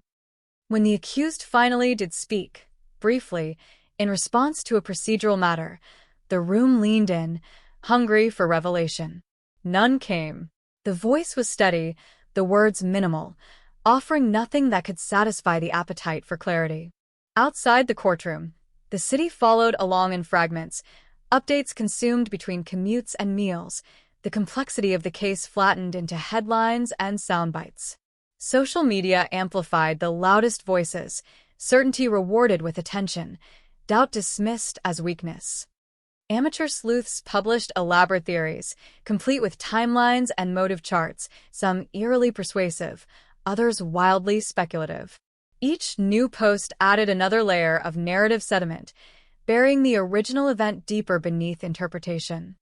For those closest to the case, this noise was exhausting, a constant reminder that their private tragedy had become public property, open to analysis by strangers with no stake in the outcome beyond entertainment or outrage. As testimony continued, attention turned to what had not been done in 1992, the roads not taken, the questions not asked. Former investigators were called to explain their decisions, to justify why certain lines of inquiry had been deprioritized or abandoned. They spoke of limited resources, of competing cases, of judgments made with the information available at the time. The defense seized on these admissions, framing them as evidence of an investigation shaped by assumption rather than rigor. The prosecution pushed back, arguing that no investigation is perfect, that hindsight distorts responsibility, that mistakes do not negate truth. The exchange highlighted a deeper tension, whether the present could fairly judge the past without rewriting it. One particularly contentious moment centered on a piece of evidence that had long sat in the file, without resolution. Its significance had shifted over the years, elevated and diminished, depending on who was speaking. In court, it was presented with careful caveats, its limitations acknowledged even as its implications were emphasized. The defense dismantled it point by point, demonstrating how easily meaning could be inferred rather than proven. Watching this exchange, it became clear how much of the case depended on interpretation layered atop interpretation, each step moving further from the raw event. The jury, tasked with navigating this complexity, sat silently, their expressions guarded, absorbing a story that resisted simplification. The victim's presence in the courtroom was paradoxical, both central and absent. Her name was invoked repeatedly, attached to descriptions of injuries and timelines, but the person she had been remained elusive, flattened into a role defined by what had been done to her. Friends who testified struggled to balance grief with objectivity, their words trembling as they tried to convey who she was without drifting into advocacy. The defense treated them gently, aware that aggression would backfire, while the prosecution leaned on their accounts to humanize the stakes. For a moment, the legal machinery slowed, allowing a glimpse of the loss that had set everything in motion. Then the process resumed, indifferent to sentiment. As weeks passed, fatigue set in. Observers noticed it first in the minor details, shorter tempers, heavier sighs, a collective impatience for resolution. The court schedule dragged, adjournments piling up, each delay feeding speculation about strategy and confidence. Was one side stalling? Was the other regrouping? Every pause was interpreted as a signal. Behind the scenes, legal teams adjusted tactics, responding to the evolving shape of the case. What had seemed strong on paper felt weaker in the open air of cross-examination. What had appeared inconsequential began to loom larger under sustained attention. The story was changing in real time, reshaped by the very act of being told. For the family, the strain was relentless. Sitting through testimony meant hearing intimate details discussed as abstractions, personal history transformed into evidence. Some members attended every day, determined to bear witness. Others could not bring themselves to enter the room, choosing distance over exposure. Relationships shifted subtly, alliances forming and dissolving based on how each person interpreted what they heard. Silence became a strategy, conversation a risk. The idea of unity, once a source of strength, now felt like an impossible standard. As the prosecution neared the end of its case, anticipation mixed with apprehension. Had enough been established to justify the charge? Or had the narrative relied too heavily on inference, asking the jury to bridge gaps with intuition rather than evidence? Legal analysts debated these questions publicly, their opinions shaping expectations. Some predicted conviction, citing the cumulative weight of the story. Others warned of acquittal, pointing to the absence of a definitive link. The uncertainty underscored a fundamental truth. This was not a case that would resolve itself cleanly, regardless of outcome. When the defense began presenting its case, the tone shifted. Where the prosecution had emphasized convergence, the defense focused on fragmentation, breaking the narrative into pieces and questioning each one's integrity. They highlighted alternative explanations not to prove them, but to demonstrate reasonable doubt. Each possibility reopened the space between suspicion and certainty, reminding the jury of the standard they were sworn to uphold. The strategy was methodical, almost surgical, stripping away layers of assumption to reveal the raw ambiguity beneath. By the end of the fifth phase of proceedings, the atmosphere was heavy with unresolved tension. The courtroom felt like a pressure chamber, every word adding to the weight. Outside, the city waited, oscillating between confidence and unease, invested in an ending that might never deliver the comfort it promised. The case, now fully alive again, had exposed fractures not just in a family or an investigation, but in the collective belief that time clarifies rather than complicates. As arguments continued, and the story edged closer to its most consequential moment, one thing was already clear. Whatever verdict lay ahead, it would not silence the questions that had been gathering since 1992. It would simply add another layer to a mystery that had learned how to survive. By the time the defense rested, the courtroom felt saturated, as if every surface had absorbed decades of grief, argument, and unresolved expectation. Closing arguments did not arrive like a thunderclap. They settled in slowly, methodical and deliberate, each side acutely aware that persuasion now mattered more than discovery. The prosecution spoke of coherence, of how individual uncertainties, when viewed together, formed a shape that could no longer be ignored. They returned again and again to proximity, to behavior that seemed less like coincidence and more like design, reminding the jury that crimes committed in familiar spaces rarely announce themselves with spectacle. The absence of chaos, they argued, was itself a clue. This was not a random eruption of violence, but something contained, controlled, carried out by someone who knew exactly where they were and how much time they had. The defense responded by dismantling that certainty, warning against the seduction of a story that felt complete simply because it had been told so many times. They spoke of time as a contaminant, of memory as an unreliable narrator, of the danger in mistaking narrative elegance for truth. Each gap, they insisted, mattered. Each assumption was a step away from the standard of proof. The jury listened, faces unreadable, notebooks filled with fragments that might later become decisive. They were reminded that sympathy, however natural, was not evidence, that the weight of a tragedy could not be allowed to tip the scales. As instructions were read, the language of law replaced the language of story, precise and unforgiving. Then deliberations began, and the courtroom emptied, leaving behind an echo of anticipation that felt almost physical. Outside, the city held its breath. Newsrooms prepared multiple headlines, analysts rehearsed their explanations, families waited in silence broken only by the hum of speculation. Hours passed, then days, each one fueling rumors about division, about stubborn holdouts, about votes shifting back and forth in a locked room where no one could see. When the verdict finally came, it did not land as resolution but as rupture. The words were spoken clearly, formally, stripped of drama, yet their impact rippled outward instantly. Reactions fractured along familiar lines, relief for some, disbelief for others, a shared sense that something irreversible had occurred. Supporters of the outcome spoke of accountability long delayed, of justice finally catching up with time. Critics recoiled, arguing that doubt had been overridden by exhaustion, that persistence had been mistaken for proof. The accused stood still, absorbing the moment with an expression that defied easy interpretation, while family members reacted in ways that cameras struggled to capture without intruding. Tears flowed, but not uniformly, and in that unevenness lay the truth of how divided the story had become. Sentencing loomed as another chapter rather than an endpoint, its own ritual of statements and summaries, of lives reduced to bullet points and timelines. The victim was remembered again, this time through the lens of consequence, her absence invoked as justification, as warning, as reason.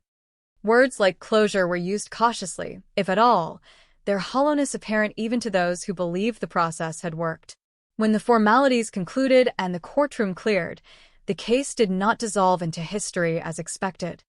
Instead, it followed everyone out into the street, clinging to conversations, dominating headlines, refusing to settle. Almost immediately, appeals were discussed, legal avenues mapped out with the same precision that had defined the trial itself. Questions about the strength of the evidence resurfaced, now sharpened by the reality of a verdict. Experts debated whether the cumulative approach had crossed a line, whether the jury had been asked to do too much interpretive work. Supporters of the conviction countered that circumstantial cases are still cases, that certainty does not require spectacle.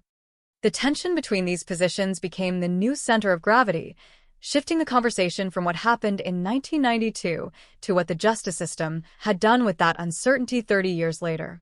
For the family, the verdict did not simplify anything. It rearranged relationships rather than resolving them, forcing each member to decide what version of events they could live with. Some accepted the outcome as painful but necessary, a line drawn at last. Others withdrew further, convinced that an irreversible mistake had been made. Gatherings became rarer, conversations more guarded, the shared past now a minefield of interpretation. The accused, now convicted, entered a different kind of silence, one shaped by routine and restriction, their story continuing out of public view, but not out of public imagination. In the community, the case became a reference point, shorthand for the dangers of both delay and determination. It was cited in discussions about cold cases, about the ethics of reopening wounds, about the balance between hope and restraint. The street where it began saw another brief surge of attention before settling back into anonymity. Its significance now carried more in memory than in fact. Yet, even as daily life resumed, the unease remained, a sense that something essential had been decided without being fully understood. The verdict answered a legal question, but it did not still the deeper one that had haunted the case from the beginning, whether the truth had truly been found or merely selected. Part 7. In the months that followed, the case refused to fade, lingering in the cultural bloodstream like a low-grade fever. Appeals were filed, documents dense with legal language that translated doubt into formal argument. Each filing reopened the story, forcing a return to evidence that had already been examined to exhaustion.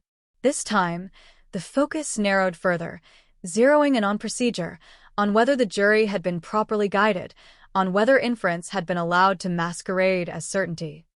The prosecution defended the process with confidence, insisting that the trial had unfolded exactly as the law intended. The defense framed the conviction as a cautionary tale, a warning about what happens when the hunger for resolution outpaces the available facts. Once again, the case balanced on interpretation. Public interest spiked and ebbed with each development, attention flaring when a hearing was scheduled, dimming when delays stretched on. The rhythm was familiar now, a cycle of anticipation and disappointment that mirrored the case's entire history. For some, the appeals represented hope, a chance to correct what they saw as an injustice. For others, they felt like an affront, an unwillingness to accept accountability after so many years. The divide hardened, opinions calcifying into identities. To question the conviction was, for some, to disrespect the victim. To accept it without reservation was, for others, to endorse a dangerous precedent. The space for uncertainty grew smaller with each passing month. Media narratives adapted accordingly, shifting tone from investigation to aftermath. Profiles examined the toll on everyone involved, tracing how decades of suspicion and scrutiny had reshaped lives.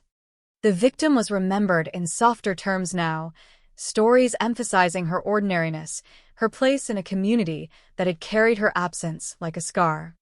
The accused was portrayed through competing lenses, either as a figure finally unmasked or as a person consumed by a system unwilling to admit doubt. These portrayals said as much about the audience as about the individuals themselves, reflecting a collective need to believe that the ending made sense. Behind the scenes, cold case units across the country watched closely, aware that this case would influence how others were pursued. Training sessions referenced it obliquely, discussions framed around lessons learned rather than conclusions drawn. How much inference is too much? How long is too long? When does reopening become reinterpreting? The answers were not clear, but the questions mattered. This case had become a benchmark, cited not for its clarity, but for its complexity. A reminder that time does not simplify crime, it compounds it. For those who had lived with the case from the beginning, the aftermath was quieter, but no less heavy.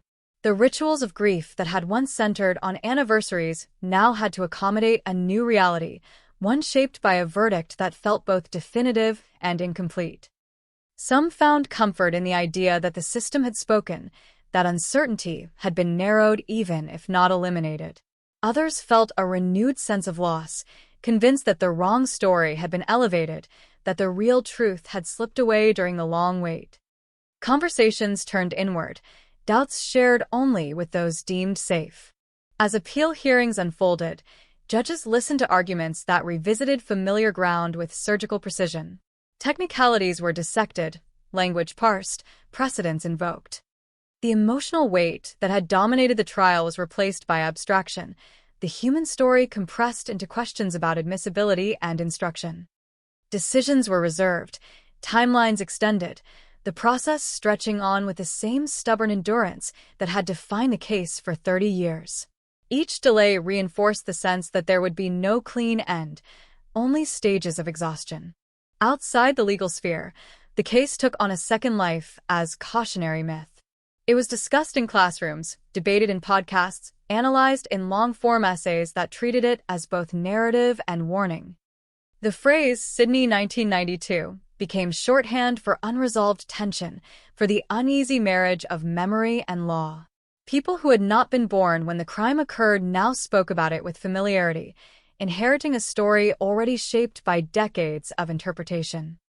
The original event receded further, obscured by layers of meaning that had little to do with that winter night.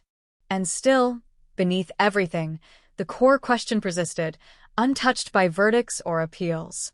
What actually happened in that house, in those quiet hours when the city slept? The legal system had offered its answer, carefully reasoned and formally delivered, but belief remained fragmented.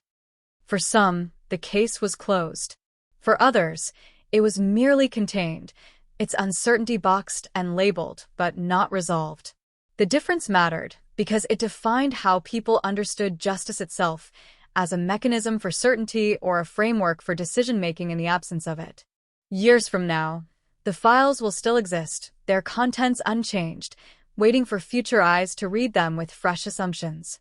Technology will advance, standards will evolve, and the case may be revisited yet again, not because new evidence has emerged, but because context has shifted. That possibility hangs over the story like an unanswered call, a reminder that finality is often an illusion. The community will move on, as communities do, carrying the case as part of its history rather than its present. But for those who know it intimately, who have traced its contours through decades of silence and noise, the case will remain active in a deeper sense. In the end, what lingers is not the verdict or the arguments that surrounded it, but the unease that first settled in 1992 and never fully lifted. The knowledge that some stories resist resolution, that answers can be reached without certainty, that justice can be both done and doubted at the same time. The Sydney cold case, declared closed by headlines and courts, continues to echo in that uneasy space, reminder that the past is never as finished as we want it to be, and that some questions once asked do not disappear. They simply wait, patient and unresolved, for the next moment when someone decides to listen again.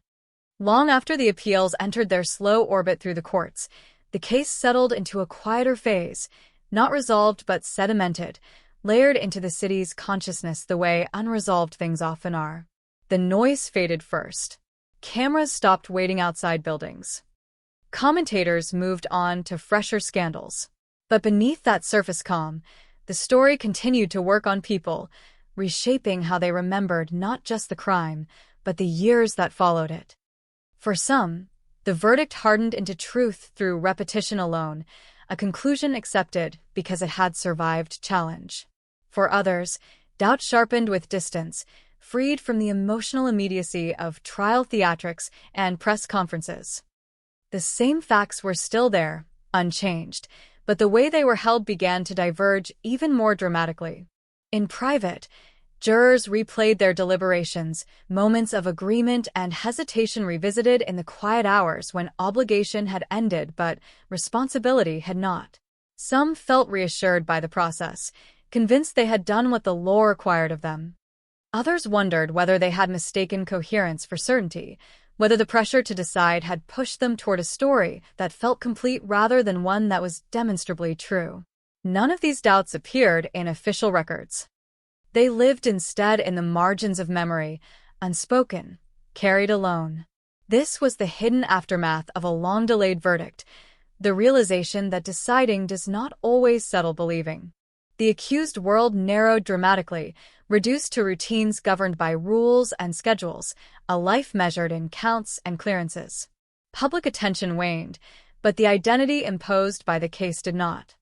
Inside, time moved differently, each day echoing the last, the future defined by paperwork and procedure rather than possibility. Letters arrived from strangers, some offering support, others condemnation, each one a reminder that the story was still being told elsewhere. Legal options were discussed, revised, postponed, hope calibrated carefully to avoid collapse. Innocence, guilt, regret, defiance. Outside observers assigned these emotions freely, but the reality remained inaccessible, sealed behind walls and protocol. For the victims' loved ones, the aftermath unfolded in uneven ways. Some embraced the verdict as a form of stability, something solid to stand on after decades of drift. They spoke of relief not as joy, but as the absence of constant anticipation, the end of waiting for a phone call that might never come. Others felt unsettled, sensing that the story had been forced into an ending that did not quite fit. For them, the verdict brought a new kind of grief, layered atop the old, complicated by the fear that the truth had been obscured rather than revealed. Conversations about the case grew shorter, more guarded, as if too much discussion risked reopening fractures that had barely begun to close. The house where it all began had long since changed hands, its rooms repainted, its floors replaced, its history unadvertised. New occupants lived there unaware at first, then curious, then cautious, once the story surfaced in late-night searches and whispered warnings. They described a persistent sense of unease, not supernatural, but psychological, the feeling of occupying a space that had absorbed more than it revealed. Neighbors noticed nothing unusual, no disturbances, no echoes of violence, yet the address carried a weight that did not diminish with renovation. Places remembered differently than people do, holding on to meaning without explanation. In academic circles, the case began to appear in discussions about delayed justice and evidentiary thresholds. Law reviews dissected the trial strategy, the reliance on cumulative inference, the management of reasonable doubt over extreme spans of time. Psychologists weighed in on memory degradation, on how repeated retelling alters recollection until confidence becomes detached from accuracy. Sociologists pointed to the role of media in shaping expectations of resolution, the way cold cases are framed as puzzles that must have solutions rather than tragedies that sometimes do not. Each analysis added another interpretive layer, moving the case further from the raw event and deeper into abstraction. Cold case investigators watched closely, not for answers, but for caution. Training materials referenced the case without naming it, emphasizing the dangers of tunnel vision, the importance of documenting doubt as carefully as belief. Younger detectives listened with a mixture of respect and unease, aware that they might one day inherit files just as heavy, just as compromised by time. The lesson was not clear-cut. Persistence was praised, but so was restraint. The case resisted becoming a model, functioning instead as a warning about complexity, about how reopening the past can illuminate and distort in equal measure. Public memory of the crime evolved in subtle ways. Early retellings focused on shock and mystery, the violence erupting in an ordinary place. Later versions centered on betrayal and proximity, the idea that danger had been close all along. After the trial, the narrative shifted again toward process and consequence, a story about systems as much as individuals. Each version said less about 1992 and more about the moment in which it was told. The original event receded further, obscured by the needs of storytelling, by the human impulse to find meaning even when evidence resists it. Anniversaries came and went with less fanfare, marked quietly by those who remembered and unnoticed by those who did not. On some years, a brief article appeared, cautious in tone, acknowledging the passage of time without reopening debate. On others, silence prevailed. The absence of attention felt strange at first, then inevitable. Not all cases remain public property forever. Some simply age out of relevance, leaving behind a residue of unresolved feeling rather than active controversy. Yet for those closest to it, the case never fully receded. It lived on in habits of thought, in a reflexive skepticism toward simple answers. Occasionally, new rumors surfaced, fragments of information presented as revelations, but quickly collapsing under scrutiny. A supposed witness. A reinterpreted piece of evidence. A claim that technology might soon unlock what had remained closed. Each flare of speculation reignited old arguments, then faded when substance failed to materialize. The cycle was familiar, almost ritualistic, reinforcing the sense that the case had become self-sustaining, capable of generating intrigue even in the absence of genuine discovery. This, too, was a consequence of time, the transformation of uncertainty into a permanent feature rather than a temporary condition. In moments of reflection, some involved in the case admitted to a quiet ambivalence about the outcome. Not regret, exactly, but an awareness of limits. They spoke about the difference between legal truth and historical truth, between what can be proven and what may have happened. These distinctions mattered deeply in theory, less so in practice, where decisions had to be made. The law demands endings. Human experience does not always provide them. The tension between those realities had been present from the beginning, growing more pronounced with every year that passed without answers. The city itself absorbed the story unevenly. For most, it became background noise, a reference point that occasionally resurfaced in conversation. For others, it altered their sense of safety, their understanding of familiarity and trust. Crimes that linger unresolved have a way of expanding beyond their immediate impact, shaping attitudes and assumptions long after the details are forgotten. The Sydney case did this quietly, without spectacle, embedding itself in the collective psyche as a reminder that proximity does not equal protection and that time does not guarantee clarity. As years continued to pass, the possibility of definitive resolution diminished further. Evidence aged. Witnesses passed away. Context shifted irreversibly. Whatever the truth of that night had been, it now existed only in fragments, distributed unevenly across memories, records, and interpretations. The case file remained intact, but its meaning grew increasingly dependent on who was reading it and why. Future reviews might reinterpret it yet again, not because new facts emerged, but because values and expectations had changed.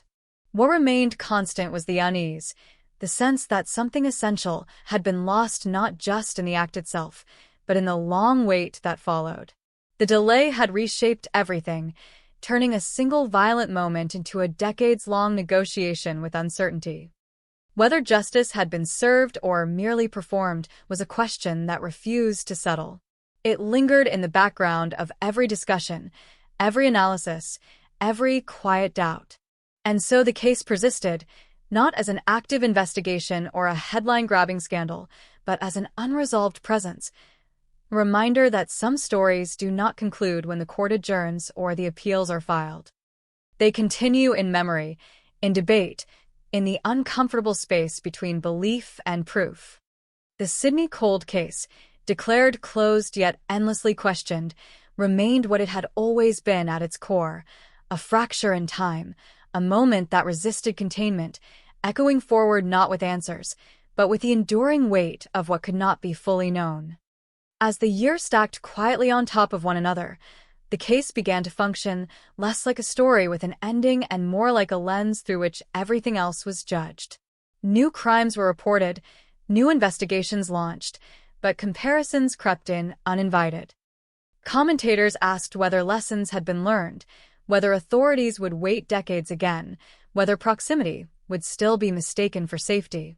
The Sydney case became shorthand, a reference point invoked to warn and to justify, its details blurred but its emotional charge intact. In this way, it continued to shape the present without ever fully returning to it. Within the justice system, the aftershocks were subtle but real. Prosecutors grew more cautious with cold cases, aware of the scrutiny that followed delayed charges. Defense attorneys cited the case when arguing against inference-heavy prosecutions, framing it as evidence of how time corrodes reliability. Judges, too, seemed to carry it in the back of their minds, their rulings laced with careful language about standards and safeguards. None of this was officially attributed to the case, but its influence was felt in the pauses, the hesitations, the extra pages of reasoning appended to decisions. It had become a quiet participant in conversations about fairness and finality. For those who had lived inside the story, the passage of time brought neither clarity nor peace, only distance. Distance from the intensity of trial days, from the constant surveillance of public attention, from the sense that every word mattered. But distance did not erase the questions. It only softened their edges, making them easier to live with but harder to resolve. People adapted in small ways, learning which conversations to avoid, which anniversaries to acknowledge privately, which memories to leave untouched. Survival became less about answers and more about containment. The convicted individual's appeals moved slowly, as appeals always do, navigating procedural corridors that felt endless by design. Each denial was written in careful language, acknowledging complexity while affirming outcome. Each affirmation reinforced the official version of events without necessarily strengthening belief. Supporters read these decisions with mounting frustration, convinced that process had replaced truth as the primary concern. Critics read them as confirmation that the system had worked, that scrutiny had been applied, and the result upheld. Both sides found validation, a testament to how elastic interpretation had become. Occasionally, a former juror would speak anonymously, offering glimpses into deliberations that had been sealed by duty. These accounts were fragmentary, cautious, shaped by time and self-protection. They spoke of long hours, of arguments circling the same points, of moments when consensus felt impossible and moments when it felt inevitable. None claimed certainty. Some described the decision as the least unsatisfactory option rather than a confident conclusion. These revelations did little to change minds, but added texture to a process often imagined as decisive. They underscored a truth rarely acknowledged, that verdicts are human products, forged under constraints, influenced by fatigue as much as by reason. The victim's story continued to evolve in parallel, shaped by those who remembered her and those who learned about her secondhand. Memorials were modest, personal, far from cameras. Stories shared focused on ordinary kindnesses, on routines that had once seemed insignificant and now felt precious. In these moments, the case receded, replaced by a quieter act of remembrance that resisted the language of guilt and innocence. For a brief time, the noise fell away and the loss stood on its own, unburdened by argument. These moments did not last, but they mattered. The neighborhood where it all began changed again, as neighborhoods do. Businesses turned over. Families moved in and out. The street lost its association with the case for those without memory of it, becoming just another address, another stretch of pavement. Yet for some, a certain tension lingered, an awareness that history could cling to places invisibly. They spoke of it rarely, sensing that repetition drained meaning rather than reinforcing it. The past did not haunt them so much as coexist, a parallel layer beneath the present. Academic interest in the case waned, replaced by newer examples, fresher controversies. Citations declined. Panels moved on. But in the footnotes of discussions about cold cases and delayed prosecutions, the Sydney case remained, a quiet citation that carried disproportionate weight. It represented not a solution but a dilemma, a reminder that reopening a case can illuminate and obscure at the same time. Scholars debated whether the case should be taught as success or warning, often concluding that it was both, depending on what one valued more, resolution or restraint. Technology advanced as it always does, promising answers to questions once deemed unanswerable. New forensic methods were announced, each greeted with a familiar mix of hope and skepticism. Could this finally clarify what decades had blurred? Could a fragment yield certainty at last? But the reality was less dramatic. Evidence, when it exists, must still exist in usable form. In this case, time had taken too much. The promise of technology remained theoretical, its potential blunted by the simple fact that some moments leave no trace strong enough to survive 30 years of waiting. Rumors continued to surface, quieter now, confined to online corners and late-night conversations. A claim of a confession overheard. A suggestion that someone else had been involved. Each rumor followed the same arc: brief excitement, rapid scrutiny, inevitable collapse. These cycles no longer shocked anyone. They were treated as symptoms rather than revelations, signs of a story that refused to settle rather than evidence of new truth. The case had learned how to regenerate speculation, feeding on its own uncertainty. For the broader public, the emotional charge diminished with time. New crises demanded attention. The case became one story among many, its significance diluted by distance. Yet when it was mentioned, it still elicited a pause, a recognition that this was not a simple narrative. People remembered how long it had taken, how messy the outcome had been, how divided opinions remained. In this way, it continued to influence attitudes toward justice, injecting skepticism into discussions that once assumed clarity. Those closest to the case reached a kind of equilibrium, not peace but balance. They learned how to hold conflicting ideas at once, that something terrible had happened, that the response to it had been earnest, that certainty remained elusive. This balance was fragile, easily disrupted by anniversaries or headlines, but it allowed life to continue. It was not the closure once promised by headlines, but it was survivable. Perhaps that was the most anyone could hope for after so long. In private moments, doubts still surfaced, unbidden and unresolved. What if a detail had been misunderstood? What if a memory had been misfiled? What if the real explanation had been simpler or stranger than anyone imagined? These questions did not demand answers so much as acknowledgement. They existed alongside acceptance, not canceling it out but complicating it. The human mind, after all, is capable of holding contradiction when certainty proves unreachable. As the case moved further into the past, its meaning continued to shift. It was no longer just about a crime or a trial, but about endurance, about how societies deal with unresolved harm. It asked uncomfortable questions without offering guidance. How long should we pursue certainty? When does persistence become distortion? Is it better to decide imperfectly or to leave questions unanswered? The case did not answer these questions. It embodied them. And so it remained, a story neither alive nor dead, suspended between resolution and doubt. The Sydney cold case, once defined by silence and later by noise, settled into a quieter, more troubling state, acceptance without understanding. It existed as a reminder that time does not heal everything, that justice can be rendered without conviction of truth, that some nights remain opaque no matter how often they are revisited. In that opacity lay its lasting power, not as a solved mystery, but as a testament to the limits of knowing and to the uneasy compromises made when the need for an ending collides with the stubborn refusal of the past to provide one. By the 10th year after the verdict, the case had slipped into a strange afterlife, no longer urgent enough to dominate conversation, yet too unresolved to disappear entirely.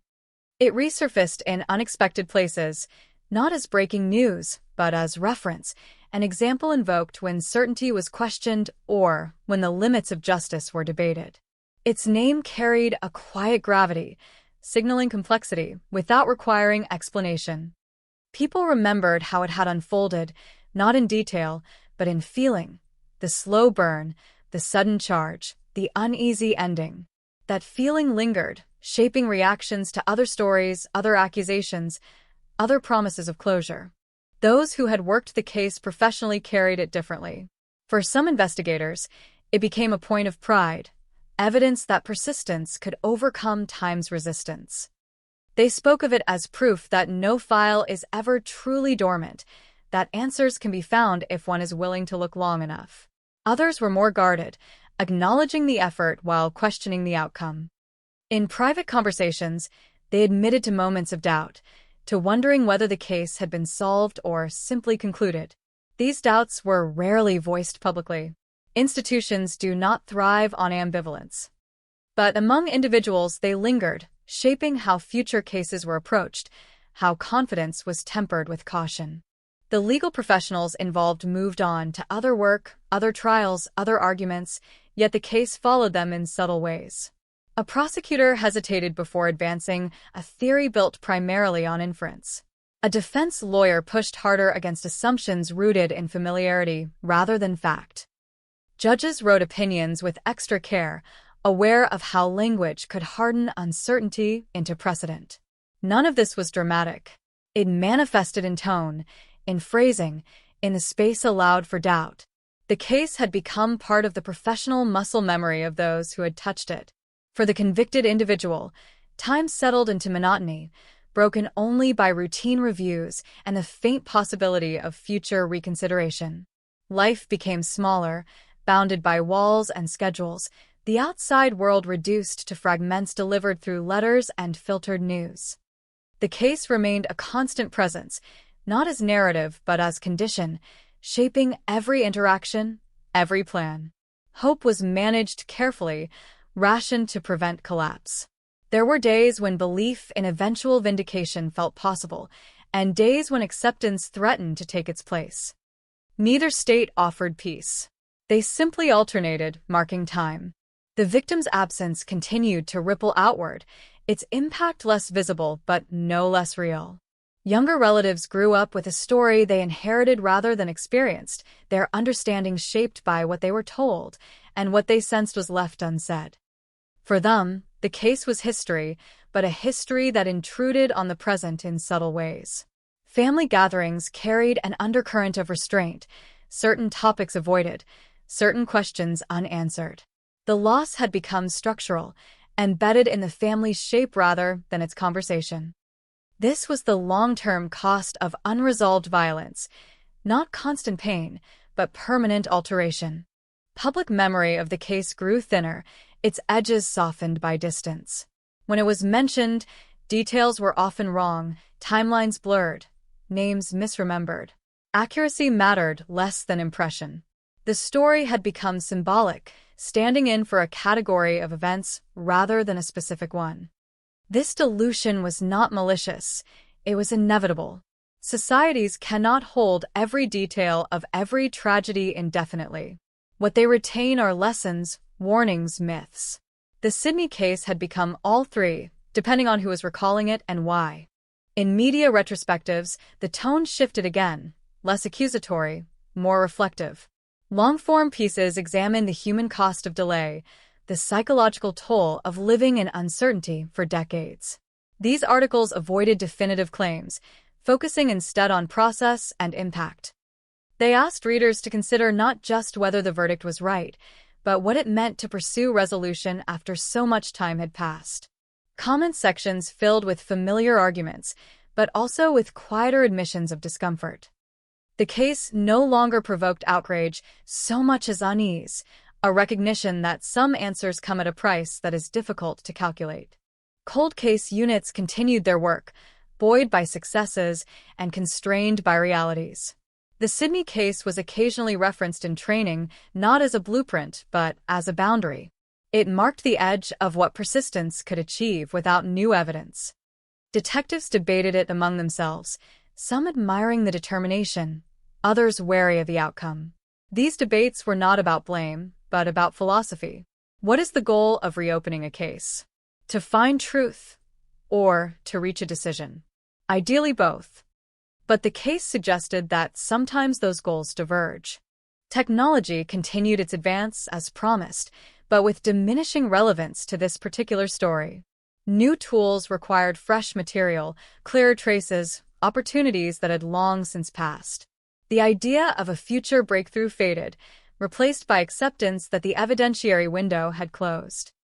What remained was interpretation, and interpretation does not age well. It shifts with perspective, with values, with cultural context. The same facts, viewed through different lenses, could support different conclusions. This realization unsettled those who wanted certainty to be durable. Occasionally, someone new would encounter the case for the first time, unburdened by years of debate. They would read the summaries, watch the documentaries, and ask the question that had never fully gone away: what actually happened? Their curiosity was earnest, their confusion understandable. Those who had lived with the case longest struggled to answer.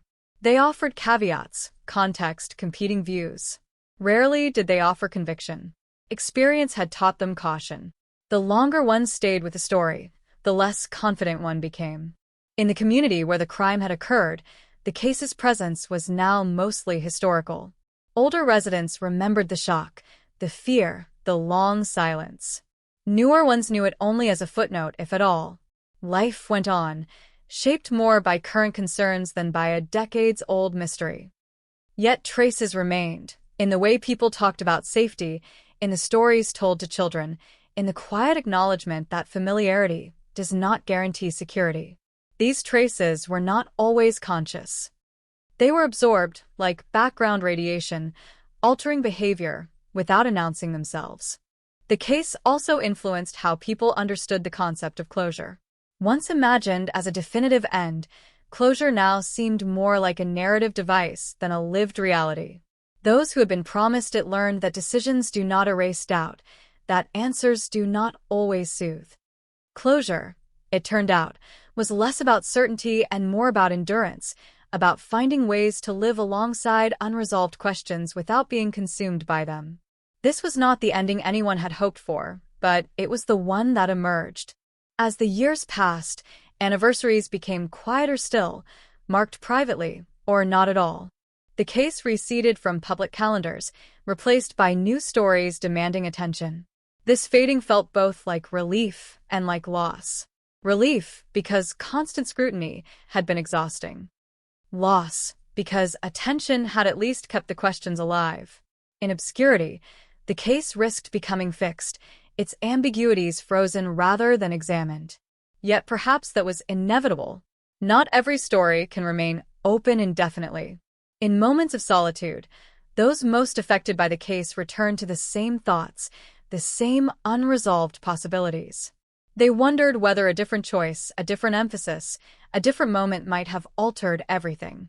These thoughts were not productive, but they were persistent. They surfaced in quiet hours, uninvited, reminders that some experiences do not conclude so much as fade into a background hum.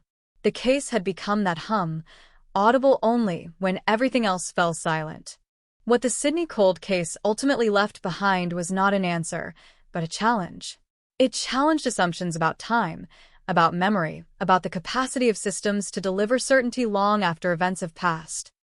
It forced a confrontation with limits, with the uncomfortable truth that some questions cannot be resolved without loss.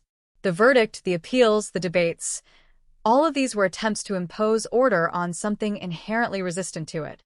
And so the story continued, not as an active investigation or a public spectacle, but as a quiet, enduring presence. It lived in cautionary references, in professional hesitations, in private doubts.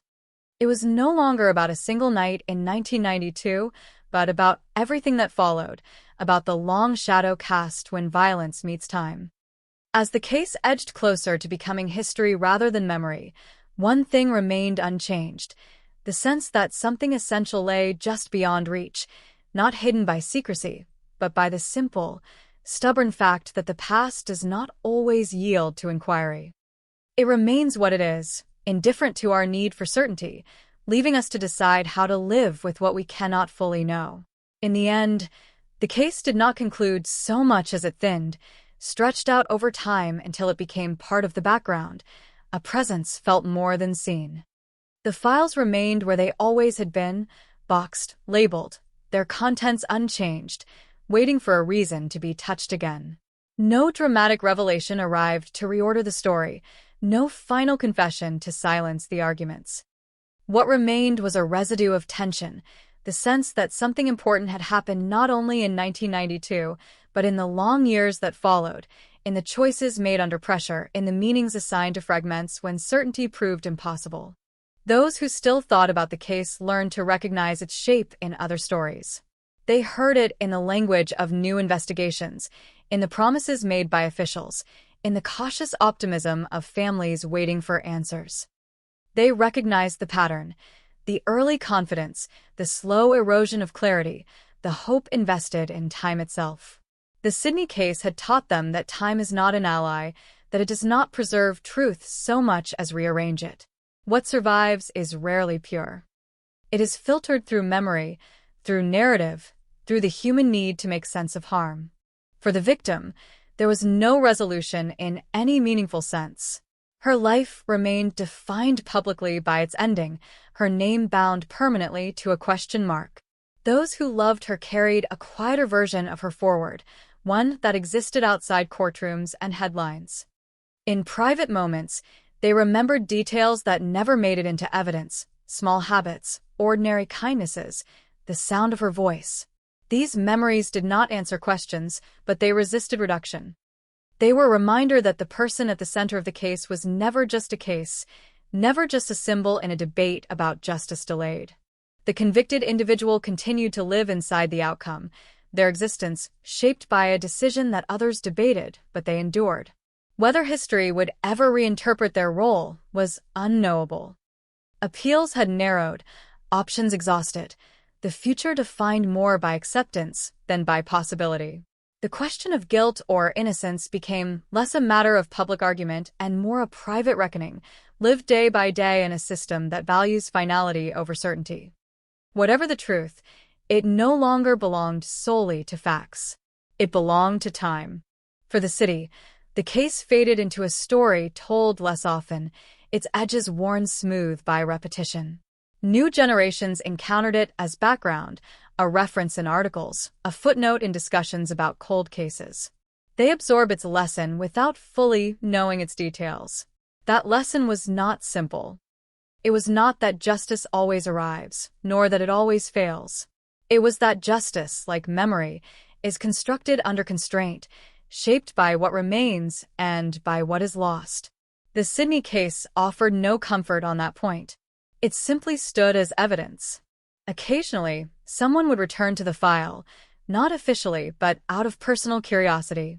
They would read the transcripts, study the timelines, feel the familiar pull of unresolved mystery.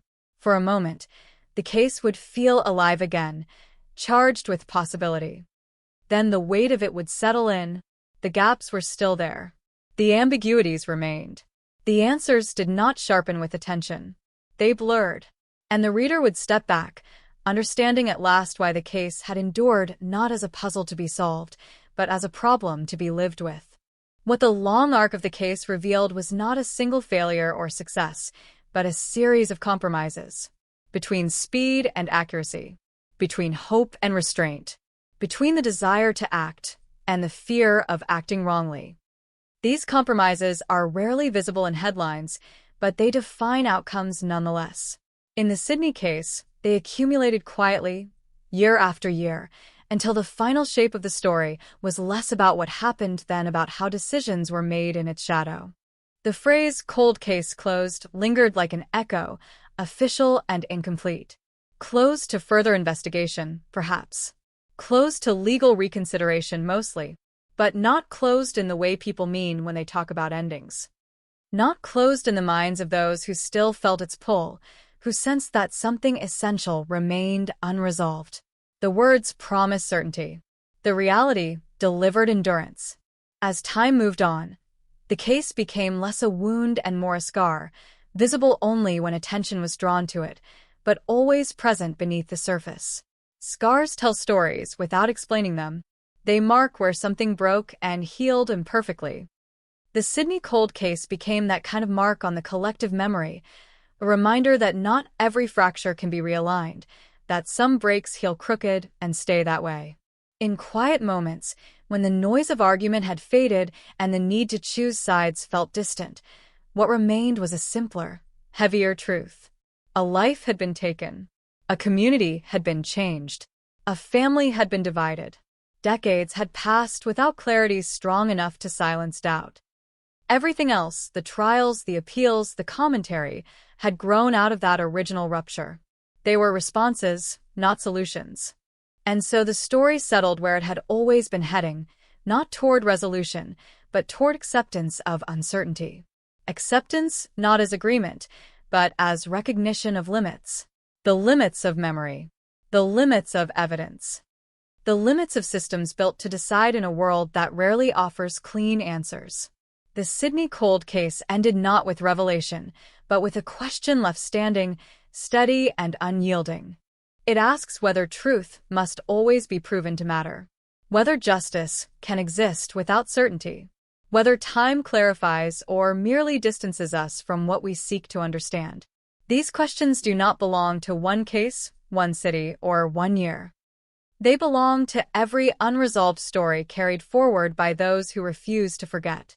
The night in 1992 remains unchanged, sealed in darkness, indifferent to interpretation.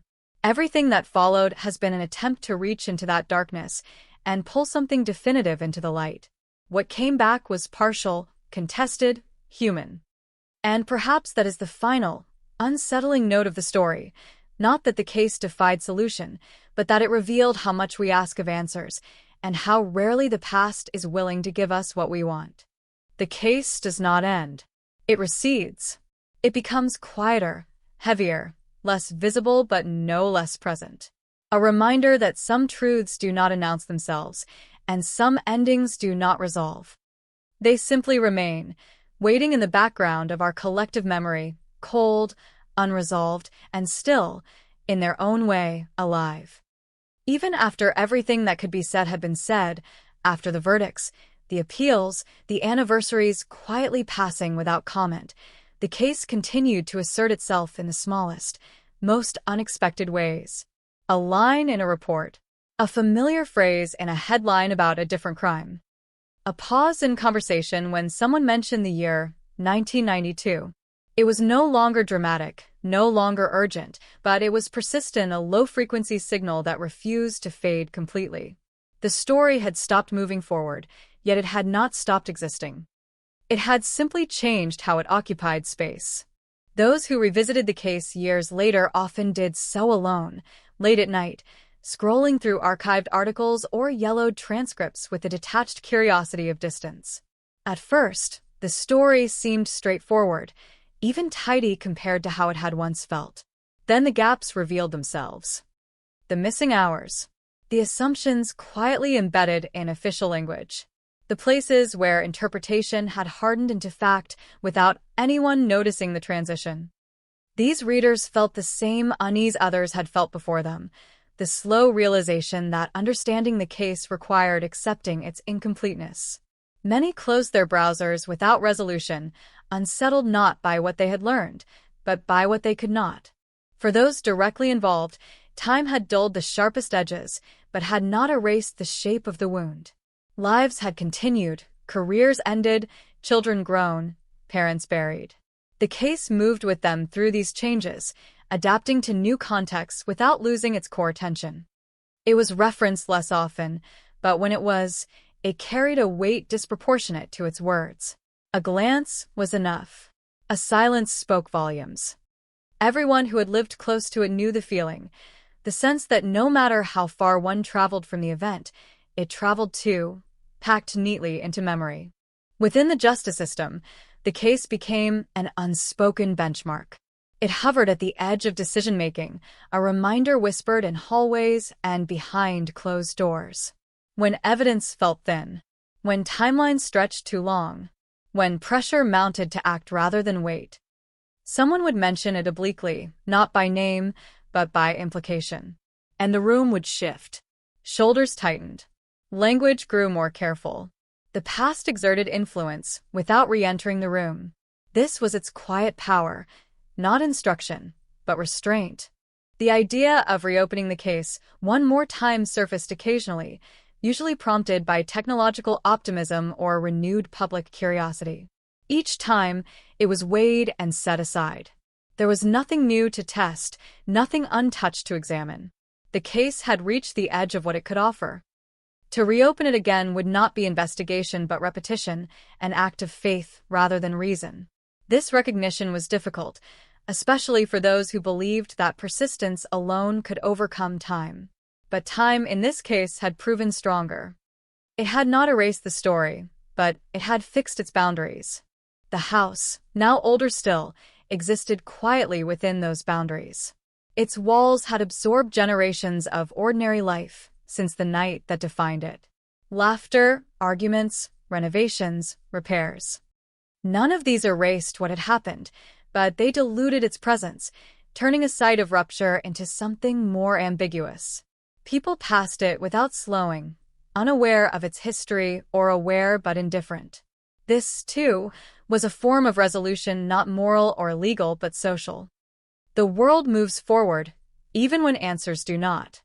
From time to time, documentaries revisited the case, drawn by its contradictions. These retellings were careful, almost reverent, shaped by lessons learned from earlier excess. They avoided certainty, presented multiple perspectives, acknowledged doubt. And still, they could not escape the gravitational pull of narrative. Viewers wanted an ending. They wanted clarity.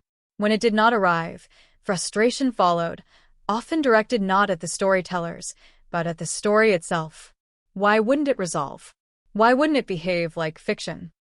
The discomfort revealed something essential. Unresolved stories challenge not just understanding, but expectation. For younger audiences encountering the case for the first time, the reaction was different. Less emotional, more analytical. They approached it as a system problem rather than a personal tragedy. They asked about procedure, bias, standards of proof.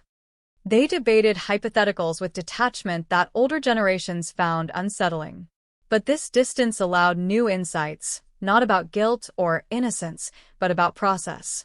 About how systems respond to uncertainty. About how narratives form around absence. In this way, the case continued to teach, even as it resisted conclusion. Those closest to the original loss measured time differently. For them, the case was not a lesson or a symbol. It was a rupture that had never fully healed.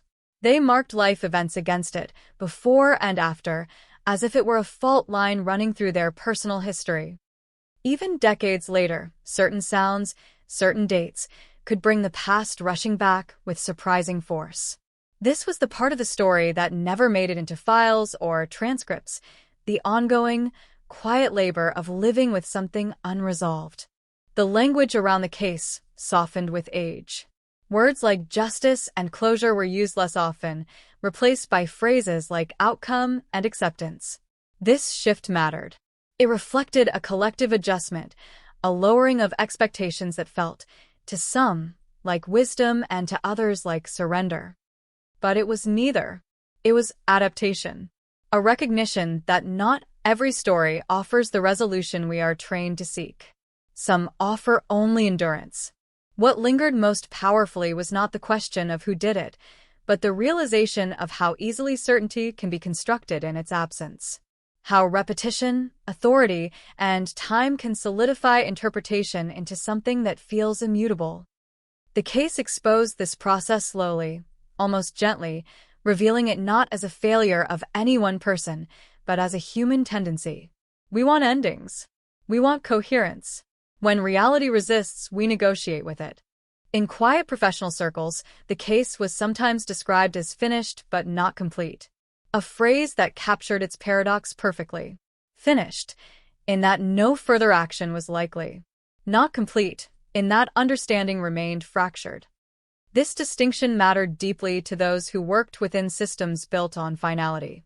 It forced a confrontation with the idea that decisions can be necessary without being definitive, that moving forward does not always require full understanding. As the decades extended further from 1992, the case's emotional temperature continued to cool, but its conceptual weight did not. It remained a reference point for discussions about time, memory, and responsibility. It reminded people that evidence does not exist in isolation, that it ages, that it depends on context that can never be fully reconstructed. It also reminded them that waiting does not purify truth. It complicates it. In moments of rare candor, some involved admitted that they no longer sought answers. Not because they had found them, but because the search itself had become too heavy. They spoke of peace not as resolution, but as distance. As the ability to think about the case without being consumed by it. This peace was fragile, easily disrupted, but it was real. It represented a different kind of ending, one that did not rely on certainty. The case, in its long afterlife, revealed something uncomfortable but necessary. That justice systems are designed to decide, not to know. That they operate under constraints that reality does not respect. That time erodes not just evidence, but confidence. These truths were not unique to Sydney or to 1992. They were universal, merely illuminated by this one story. And so the case continued its slow transformation, from event to investigation, from investigation to trial, from trial to reference, from reference to echo. Each stage stripped away urgency while preserving significance. It became quieter, but not smaller. Less visible, but not less influential. It lived on in caution, in hesitation, in the careful phrasing of future decisions. If there was any final meaning to be drawn, it was not about guilt or innocence, but about limits. The limit of memory. The limit of evidence. The limit of time. The Sydney cold case did not teach that answers are impossible, only that they are not guaranteed, and that the pursuit of them carries consequences of its own. The night in 1992 remained what it had always been: fixed, opaque, unreachable. Everything built afterward was an attempt to bridge that distance. Some bridges held. Others collapsed. None reached all the way across. What remained was the space itself, the gap between what happened and what could be known. And in that gap, the story still existed. Not demanding attention. Not offering resolution. Simply present. A reminder that some cases do not end with truth revealed, but with truth circled, approached, and finally acknowledged as partial. The Sydney cold case lived on there, in that narrow space between certainty and doubt, no longer loud, no longer urgent, but enduring all the same. By the time the story reached this point, it had shed almost everything that once made it combustible. What remained was weight. A density that could be felt whenever the case was mentioned, even in passing. It no longer provoked arguments on sight. It invited pauses. People lowered their voices around it, not out of respect for authority, but out of recognition that the story had outgrown certainty. It had become something closer to a shared unease, a collective acknowledgement that not all questions are meant to be settled cleanly. Those who had once followed every development found that their relationship to the case had changed without their noticing. Where there had once been urgency, there was now distance. Where there had once been hope for revelation, there was now a quieter curiosity, tempered by experience. They no longer asked what would finally solve it. They asked what it had already revealed. And the answers to that question were more unsettling than any verdict. The case had exposed how narratives form under pressure, how early assumptions, once set, exert gravity over everything that follows. It showed how investigations do not simply uncover facts but organize them, prioritizing some details while allowing others to drift into obscurity. Over time, those priorities harden. They begin to feel inevitable. Looking back, It becomes difficult to tell where evidence ends and interpretation begins. The Sydney case made that boundary visible, not through failure, but through persistence. For journalists who revisited the story years later, the challenge was no longer access to information, but restraint. They knew how easily language could tilt perception, how a single adjective could suggest certainty where none existed. Many chose understatement, letting gaps remain visible rather than smoothing them over. This choice frustrated some audiences who wanted clarity, but it honored the truth of the case more than any definitive claim could have. Silence in this context was not avoidance. It was accuracy. The legal record remained fixed, resistant to reinterpretation. Transcripts did not change. Rulings stood as written, but interpretation continued to evolve around them. Scholars revisited arguments once considered settled, not to overturn outcomes, but to understand how they had come to be accepted. They traced the slow accumulation of inference, the way probability had been treated as inevitability, the subtle shift from doubt to decision. These analyses were not accusations. They were autopsies of process, conducted long after the patient had been declared either alive or dead, depending on one's perspective. Among the families connected to the case, conversations about it grew rarer, but no less charged.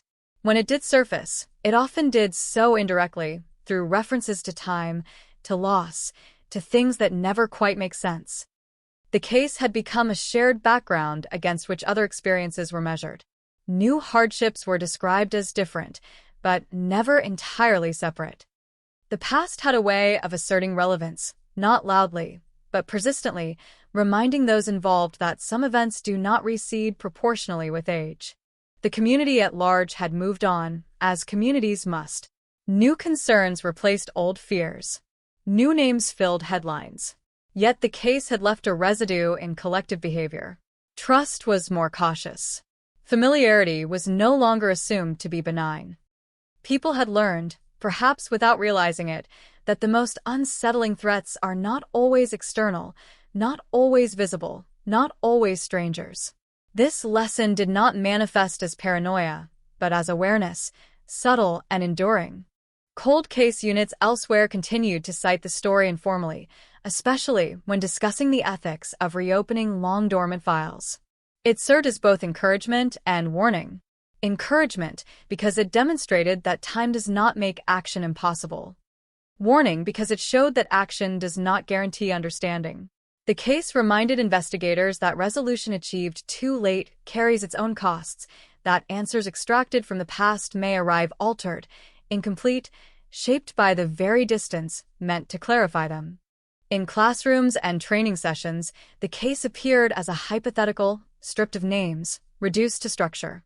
Students debated it abstractly, arguing positions with confidence that came from not having lived with the consequences. Their discussions were sharp, logical, and often persuasive. Yet those who had lived the case noticed what was missing: the emotional erosion, the years of waiting, the quiet compromises. These elements rarely survive translation into theory. They are learned only through proximity. The phrase "family member charged" continued to carry a particular resonance, long after it stopped being news. It compressed an entire emotional universe into 4 words: betrayal, shock, denial, grief. The case forced people to confront the uncomfortable reality that intimacy does not guarantee safety, that shared history can obscure as much as it reveals. This was perhaps the most disturbing aspect of the story, and the one most resistant to analysis. It was easier to debate evidence than to sit with that implication. As the case aged further, it began to occupy a liminal space between memory and myth. Details blurred, but the outline remained sharp. People remembered the feeling of it more clearly than the facts. That feeling was not fear, exactly, but disorientation. The sense that something fundamental about order and explanation had been disrupted. This emotional memory proved more durable than any timeline or exhibit list. It shaped how the case was recalled, even by those who had never followed it closely. In private reflections, some of those closest to the case admitted that they no longer believed in a single, coherent truth waiting to be uncovered.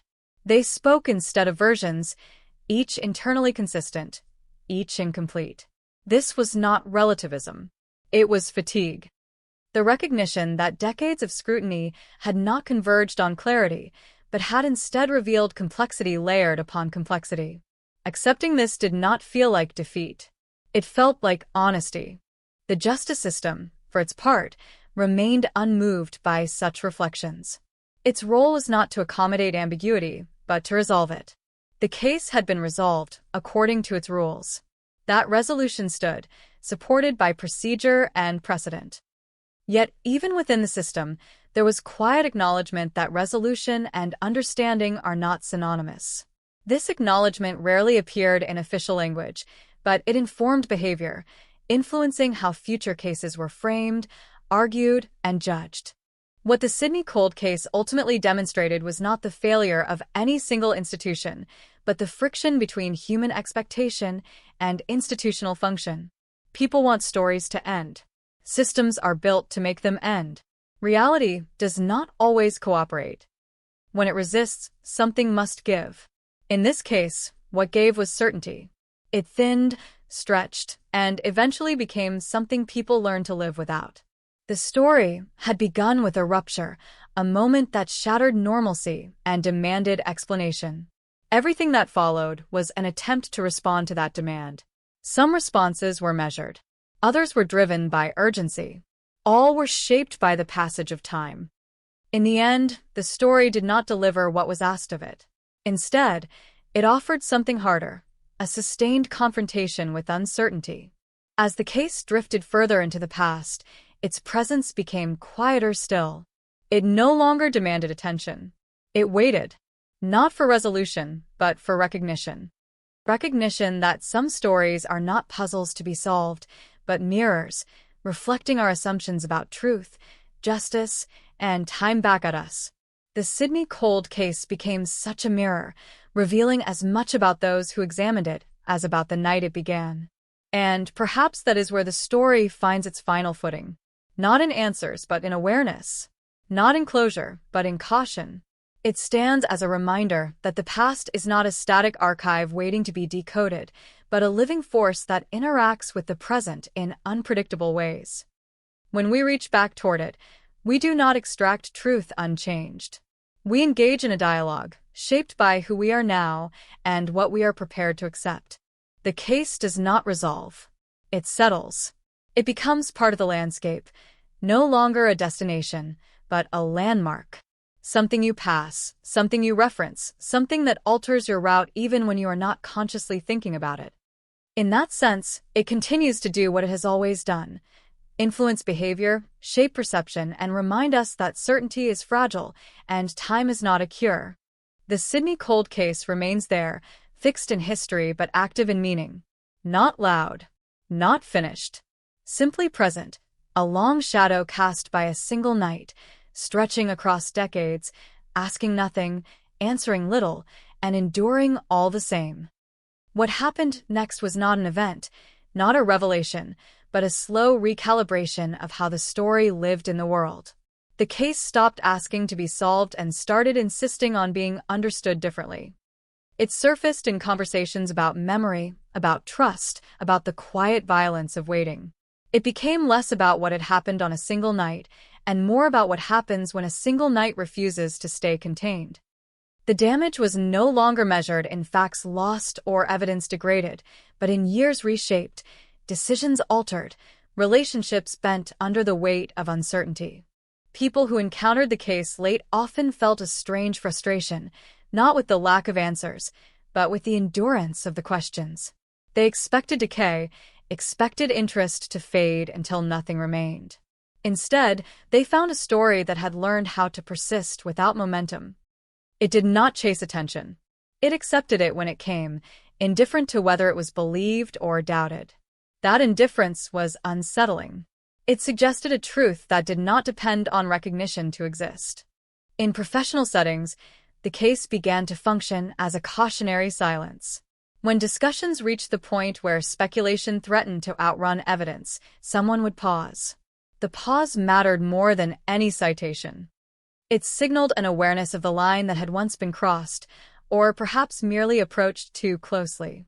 The Sydney case had taught people that there are moments when action feels necessary, but restraint is the harder, more ethical choice. That lesson was not codified.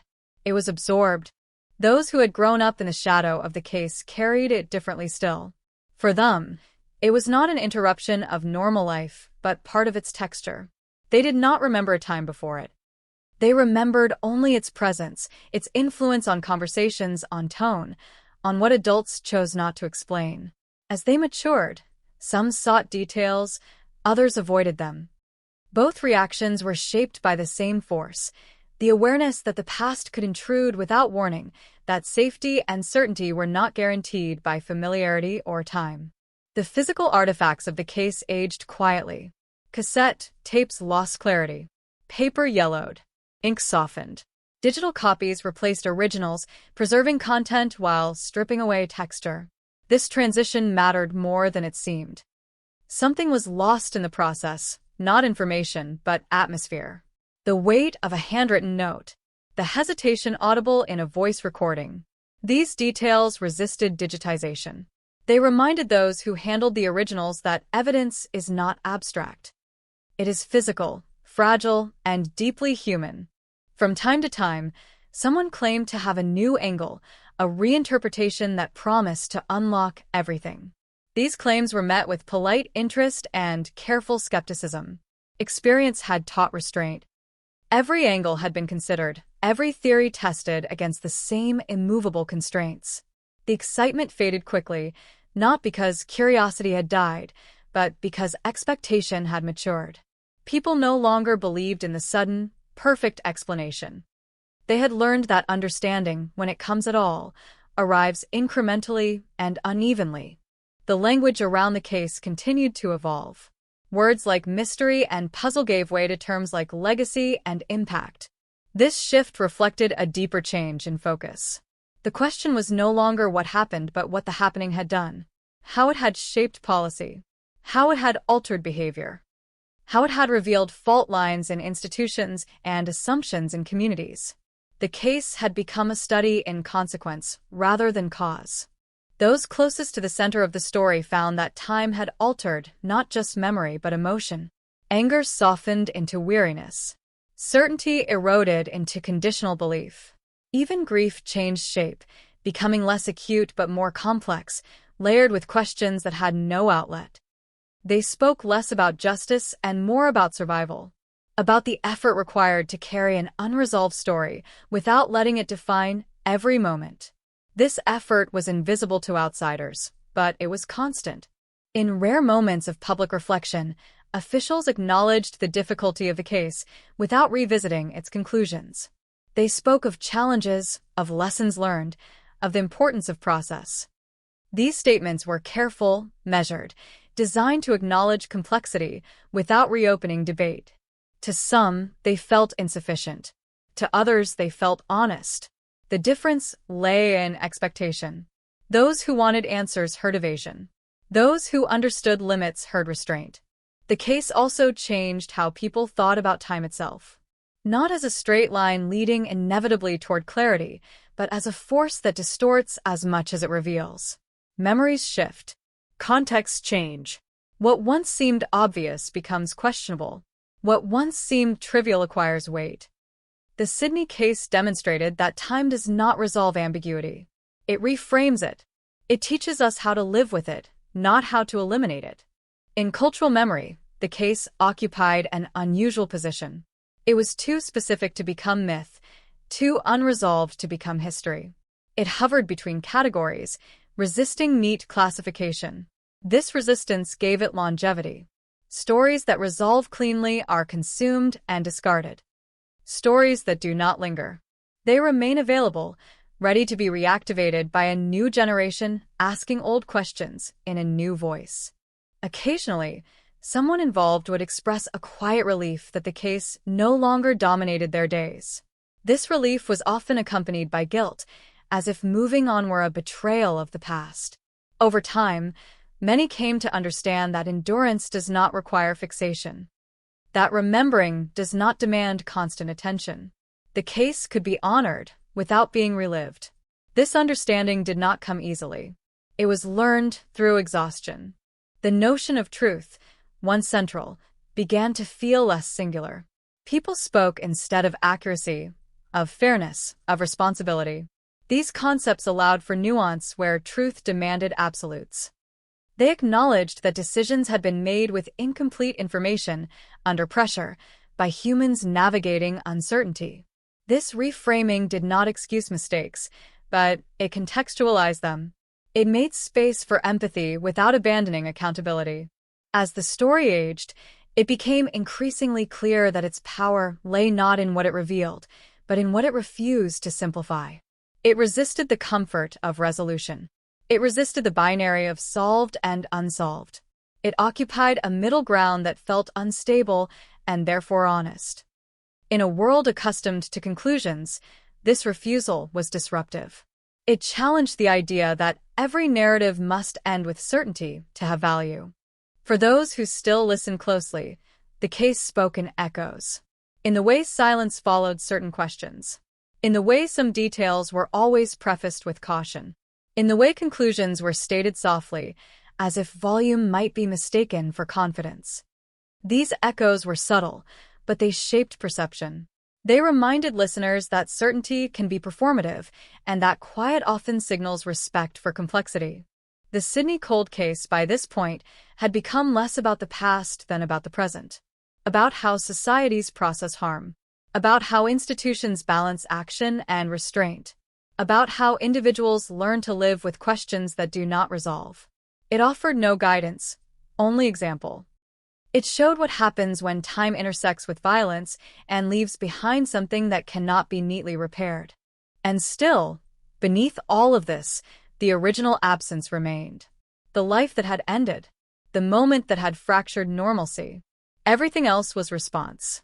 Analysis. Interpretation. Adaptation.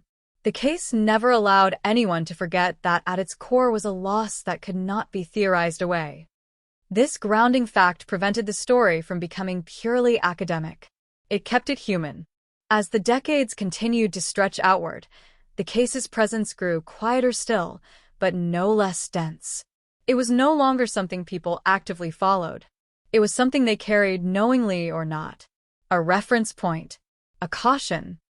A reminder that some stories are not meant to resolve into answers, but to settle into understanding. The Sydney cold case did not close in the way the phrase suggests. It did not lock itself away. It found a different kind of ending, one that resists punctuation. It continues not as a question demanding response, but as a condition, a reality shaped by time, memory, and the limits of certainty. And in that continued existence, stripped of urgency but rich with implication, it offers its final, quiet challenge. Not to solve it, not to reopen it, but to recognize what it reveals about our need for endings and our discomfort when the past refuses to provide them. By now, the case no longer needed to be told to be felt. It existed in the margins, in the pauses between sentences, in the way people leaned back slightly when its name came up. The energy that once surrounded it had dissipated, but not vanished. It had condensed. What remained was not curiosity, but gravity. A sense that this story, more than most, resisted being reduced to explanation without losing something essential. Those who had once searched for a definitive meaning began to accept that the case functioned less as a question and more as a boundary. It marked the edge of what could be confidently claimed. Beyond it lay speculation, belief, interpretation. Inside it stood process, record, outcome. The tension between those spaces never resolved. It simply persisted, shaping how people spoke, how they listened, how they doubted their own certainty. In quiet moments, the case revealed its most unsettling truth, that time does not move evenly through experience. For some, 1992 felt distant, abstract, a year among many.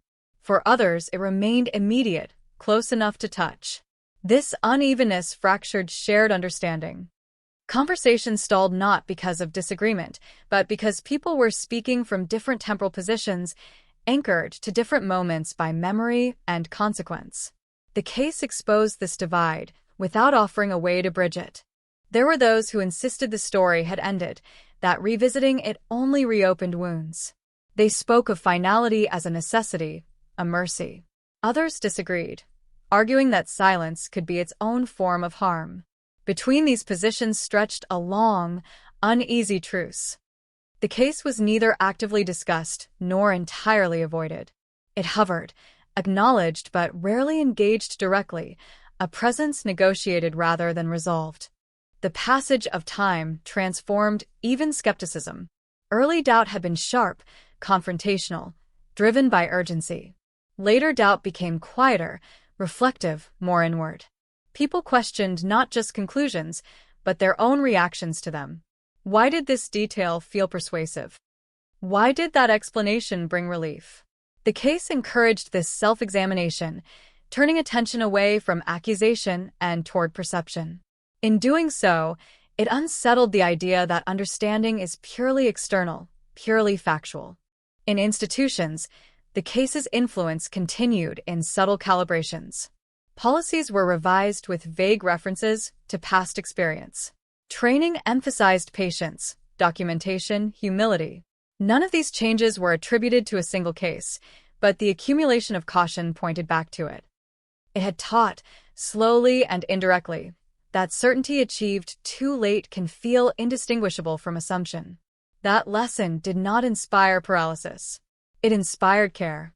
The story's endurance also reshaped how people understood the word cold. Cold suggested inactivity, distance, detachment. But this case had never been truly cold. It had remained warm with interpretation, heated by belief and resistance, animated by the human need to explain harm. What cooled was not interest, but expectation. The expectation that effort guarantees clarity. The expectation that time rewards persistence. The case dismantled those assumptions quietly, without spectacle. For those who had lived with the story for decades, the hardest adjustment was letting go of the idea that one more detail might change everything. This belief had sustained them through years of waiting, years of revisiting the same moments from different angles. Letting it go felt like a loss in itself. But over time, many came to see that clinging to that possibility had become another form of captivity. Release did not mean agreement. It meant breathing room. The language of media shifted again, almost imperceptibly. Headlines grew rarer.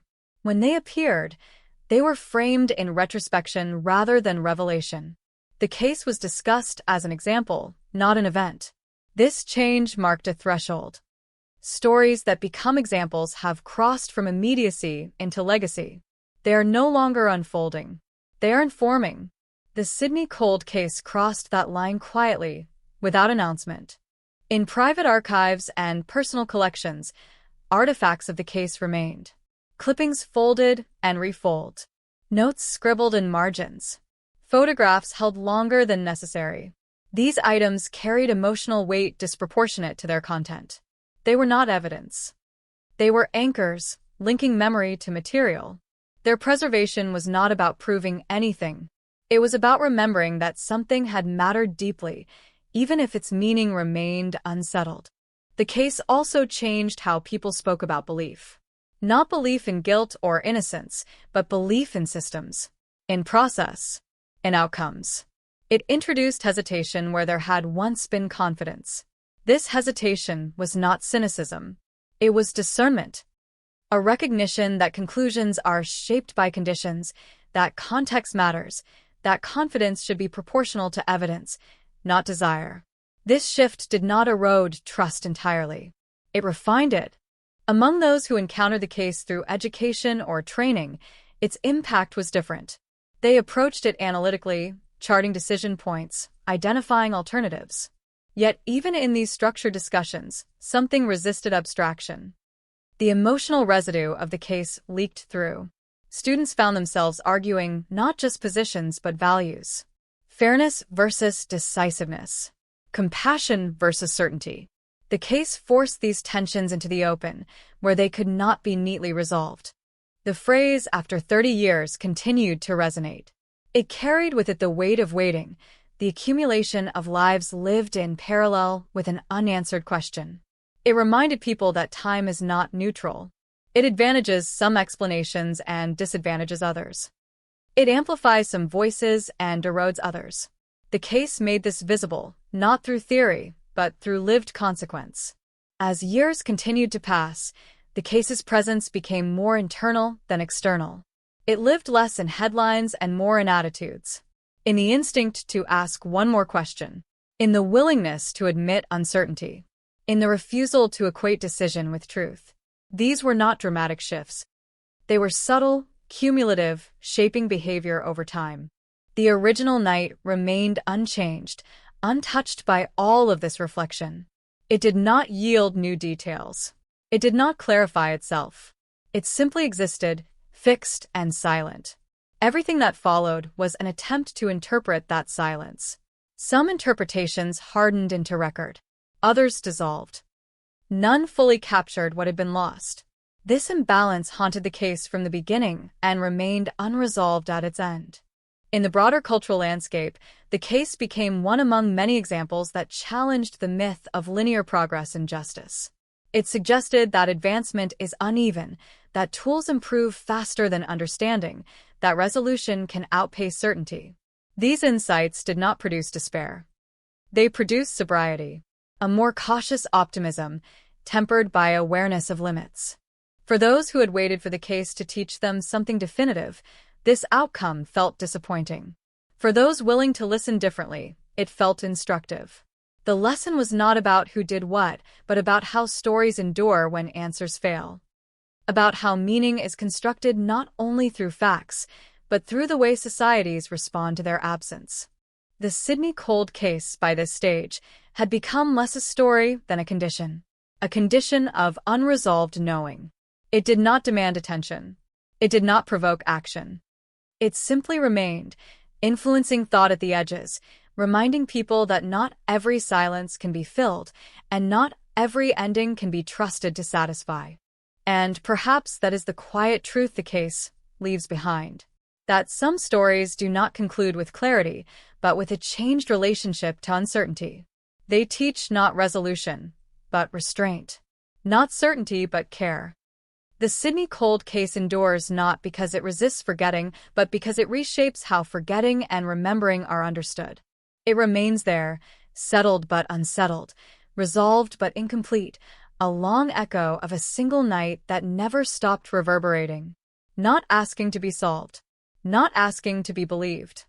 Simply existing, as some stories do, beyond the reach of conclusion, reminding us that time can close files, but it cannot always close questions. By the 16th movement of this story, the case had reached a kind of stillness that only long endurance can produce. Not silence, but equilibrium. The loud questions had exhausted themselves. The sharp edges had worn smooth.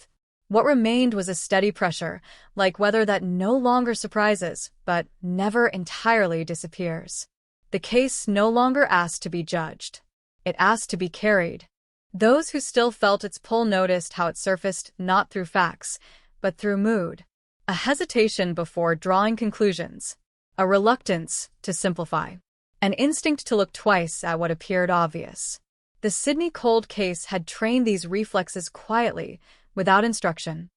It had taught people how uncertainty behaves over time, how it seeps into thought and alters it, not by force, but by persistence. In conversations about justice, the case now appeared as a shadow rather than a subject. It hovered behind phrases like reasonable doubt and totality of evidence, lending them weight without demanding attention. People spoke more carefully, aware that language can do more than describe outcomes. It can manufacture confidence. The case had shown how easily that can happen and how difficult it is to undo once it does. Those who had once been closest to the center of the storm found that memory itself had changed texture. Some details had sharpened, others faded beyond retrieval. This was not selective recall in the service of belief. It was the natural erosion of time. The brain, like any archive, prioritizes survival over precision. What it preserves are impressions, emotions, fragments that resist classification. The case lived there now, not as a sequence of events, but as a constellation of feelings that refused to align into a single picture. There were moments, rare and fleeting, when someone thought they saw the story clearly at last. A realization that felt definitive, clean, almost comforting. These moments never lasted. They dissolved under scrutiny, revealing themselves as narrative closure rather than truth. The case did not allow epiphanies. It tolerated only approximations. This refusal frustrated some and humbled others. It taught patience without offering reward. Within institutional memory, the case had become a reference point for limits. Not the limits of effort, but the limits of outcome. It was cited when discussions turned to diminishing returns, to the point at which reopening a question risks doing more harm than good. This was not resignation. It was discernment. The recognition that pursuit must be balanced against consequence, that action is not always synonymous with progress. The idea of responsibility evolved alongside this recognition. Responsibility no longer meant delivering answers at any cost. It meant acknowledging what could not be known without pretending otherwise. It meant resisting the urge to retrofit certainty onto ambiguity. The Sydney case had demanded this maturity, not explicitly, but through its endurance. It had outlasted confidence and exposed its fragility. For the wider public, the case now functioned as a quiet reference, invoked less for its specifics than for what it represented. It was mentioned in discussions about delayed justice, about the ethics of inference, about the emotional toll of unresolved harm. Few remembered all the details. Fewer still could reconstruct the timeline accurately, but they remembered how it made them feel. Uneasy, thoughtful, slower to judge. The victim's absence remained the only constant, unchanged by interpretation or time. While debates evolved and perspectives shifted, that absence stayed fixed, anchoring the story to reality. It prevented abstraction from becoming detachment. No matter how theoretical discussions became, the loss at the center of the case resisted dilution. It was the gravity that kept the story from floating away. For the convicted individual, time continued its work in isolation. The case did not move forward, but it did not release its hold either. Life became an exercise in endurance, shaped by routines that offered structure, but little meaning. The outside world discussed the case in terms of legacy and lesson. Inside, it remained immediate, personal, unyielding. This asymmetry was one of the story's quiet cruelties, rarely acknowledged but deeply felt. As years continued to pass, the case's influence became generational. People who had not been alive in 1992 spoke about it with a mix of detachment and curiosity. They approached it without the emotional investment that had once driven every discussion. This distance allowed new questions, but also limited understanding. They saw the outline, not the weight. The case taught them about process, but not about waiting. About outcome, but not about endurance. In academic circles, the case settled into a category of its own. It resisted neat classification as success or failure. It complicated models that relied on clear endpoints. Scholars used it to illustrate the tension between legal resolution and epistemic certainty. They debated its implications without expecting consensus. In this way, the case continued to generate dialogue long after it had ceased generating action. The city itself absorbed the case into its identity in subtle ways, not as a defining trauma, but as a remembered fracture. It influenced how people talked about safety, about family, about the illusion of familiarity. It did not produce fear so much as awareness. A recognition that proximity does not guarantee understanding, that danger is not always external or obvious. This awareness lingered quietly, shaping behavior without announcing itself. The word closure fell further out of use. It had promised too much, delivered too little. In its place came quieter concepts: acceptance, accommodation, coexistence. These words did not imply resolution. They implied adaptation. The ability to live alongside uncertainty without being consumed by it. The Sydney cold case had forced this adaptation, slowly, unevenly, but decisively. Those who still returned to the case did so with different intentions now. Not to solve it, but to understand how it had shaped them, how it had altered their expectations of justice, of certainty, of narrative itself. They noticed how their tolerance for ambiguity had grown, how their instinct to demand answers had softened. The case had not provided clarity, but it had cultivated humility. In rare public moments, someone would ask whether the case should ever be reopened again. The question no longer sparked debate. It was met with thoughtful silence. Not because the answer was obvious, but because the question itself had changed. It was no longer about possibility. It was about purpose. What would reopening serve? Whom would it help? What cost would it impose? These considerations outweighed curiosity. The case's long arc revealed something fundamental about how stories age. They do not simply fade. They transform. They shed urgency and acquire meaning. They move from the realm of event into the realm of influence. The Sydney cold case had completed that transformation. It no longer demanded resolution. It demanded reflection. The night in 1992 remained unreachable, sealed against reinterpretation. It did not respond to analysis or debate. It existed beyond them, unchanged and indifferent. Everything that followed had been an attempt to negotiate with that silence. Some negotiations had produced decisions. Others had produced doubt. None had produced certainty. As the story continued to recede, its presence became paradoxically stronger in one respect. It clarified the limits of knowing. It demonstrated that some truths resist recovery not because they are hidden, but because they were never fully recorded. That absence cannot always be corrected. Sometimes it must be acknowledged. The Sydney cold case, by this stage, had stopped asking anything of those who remembered it. It did not demand belief or skepticism.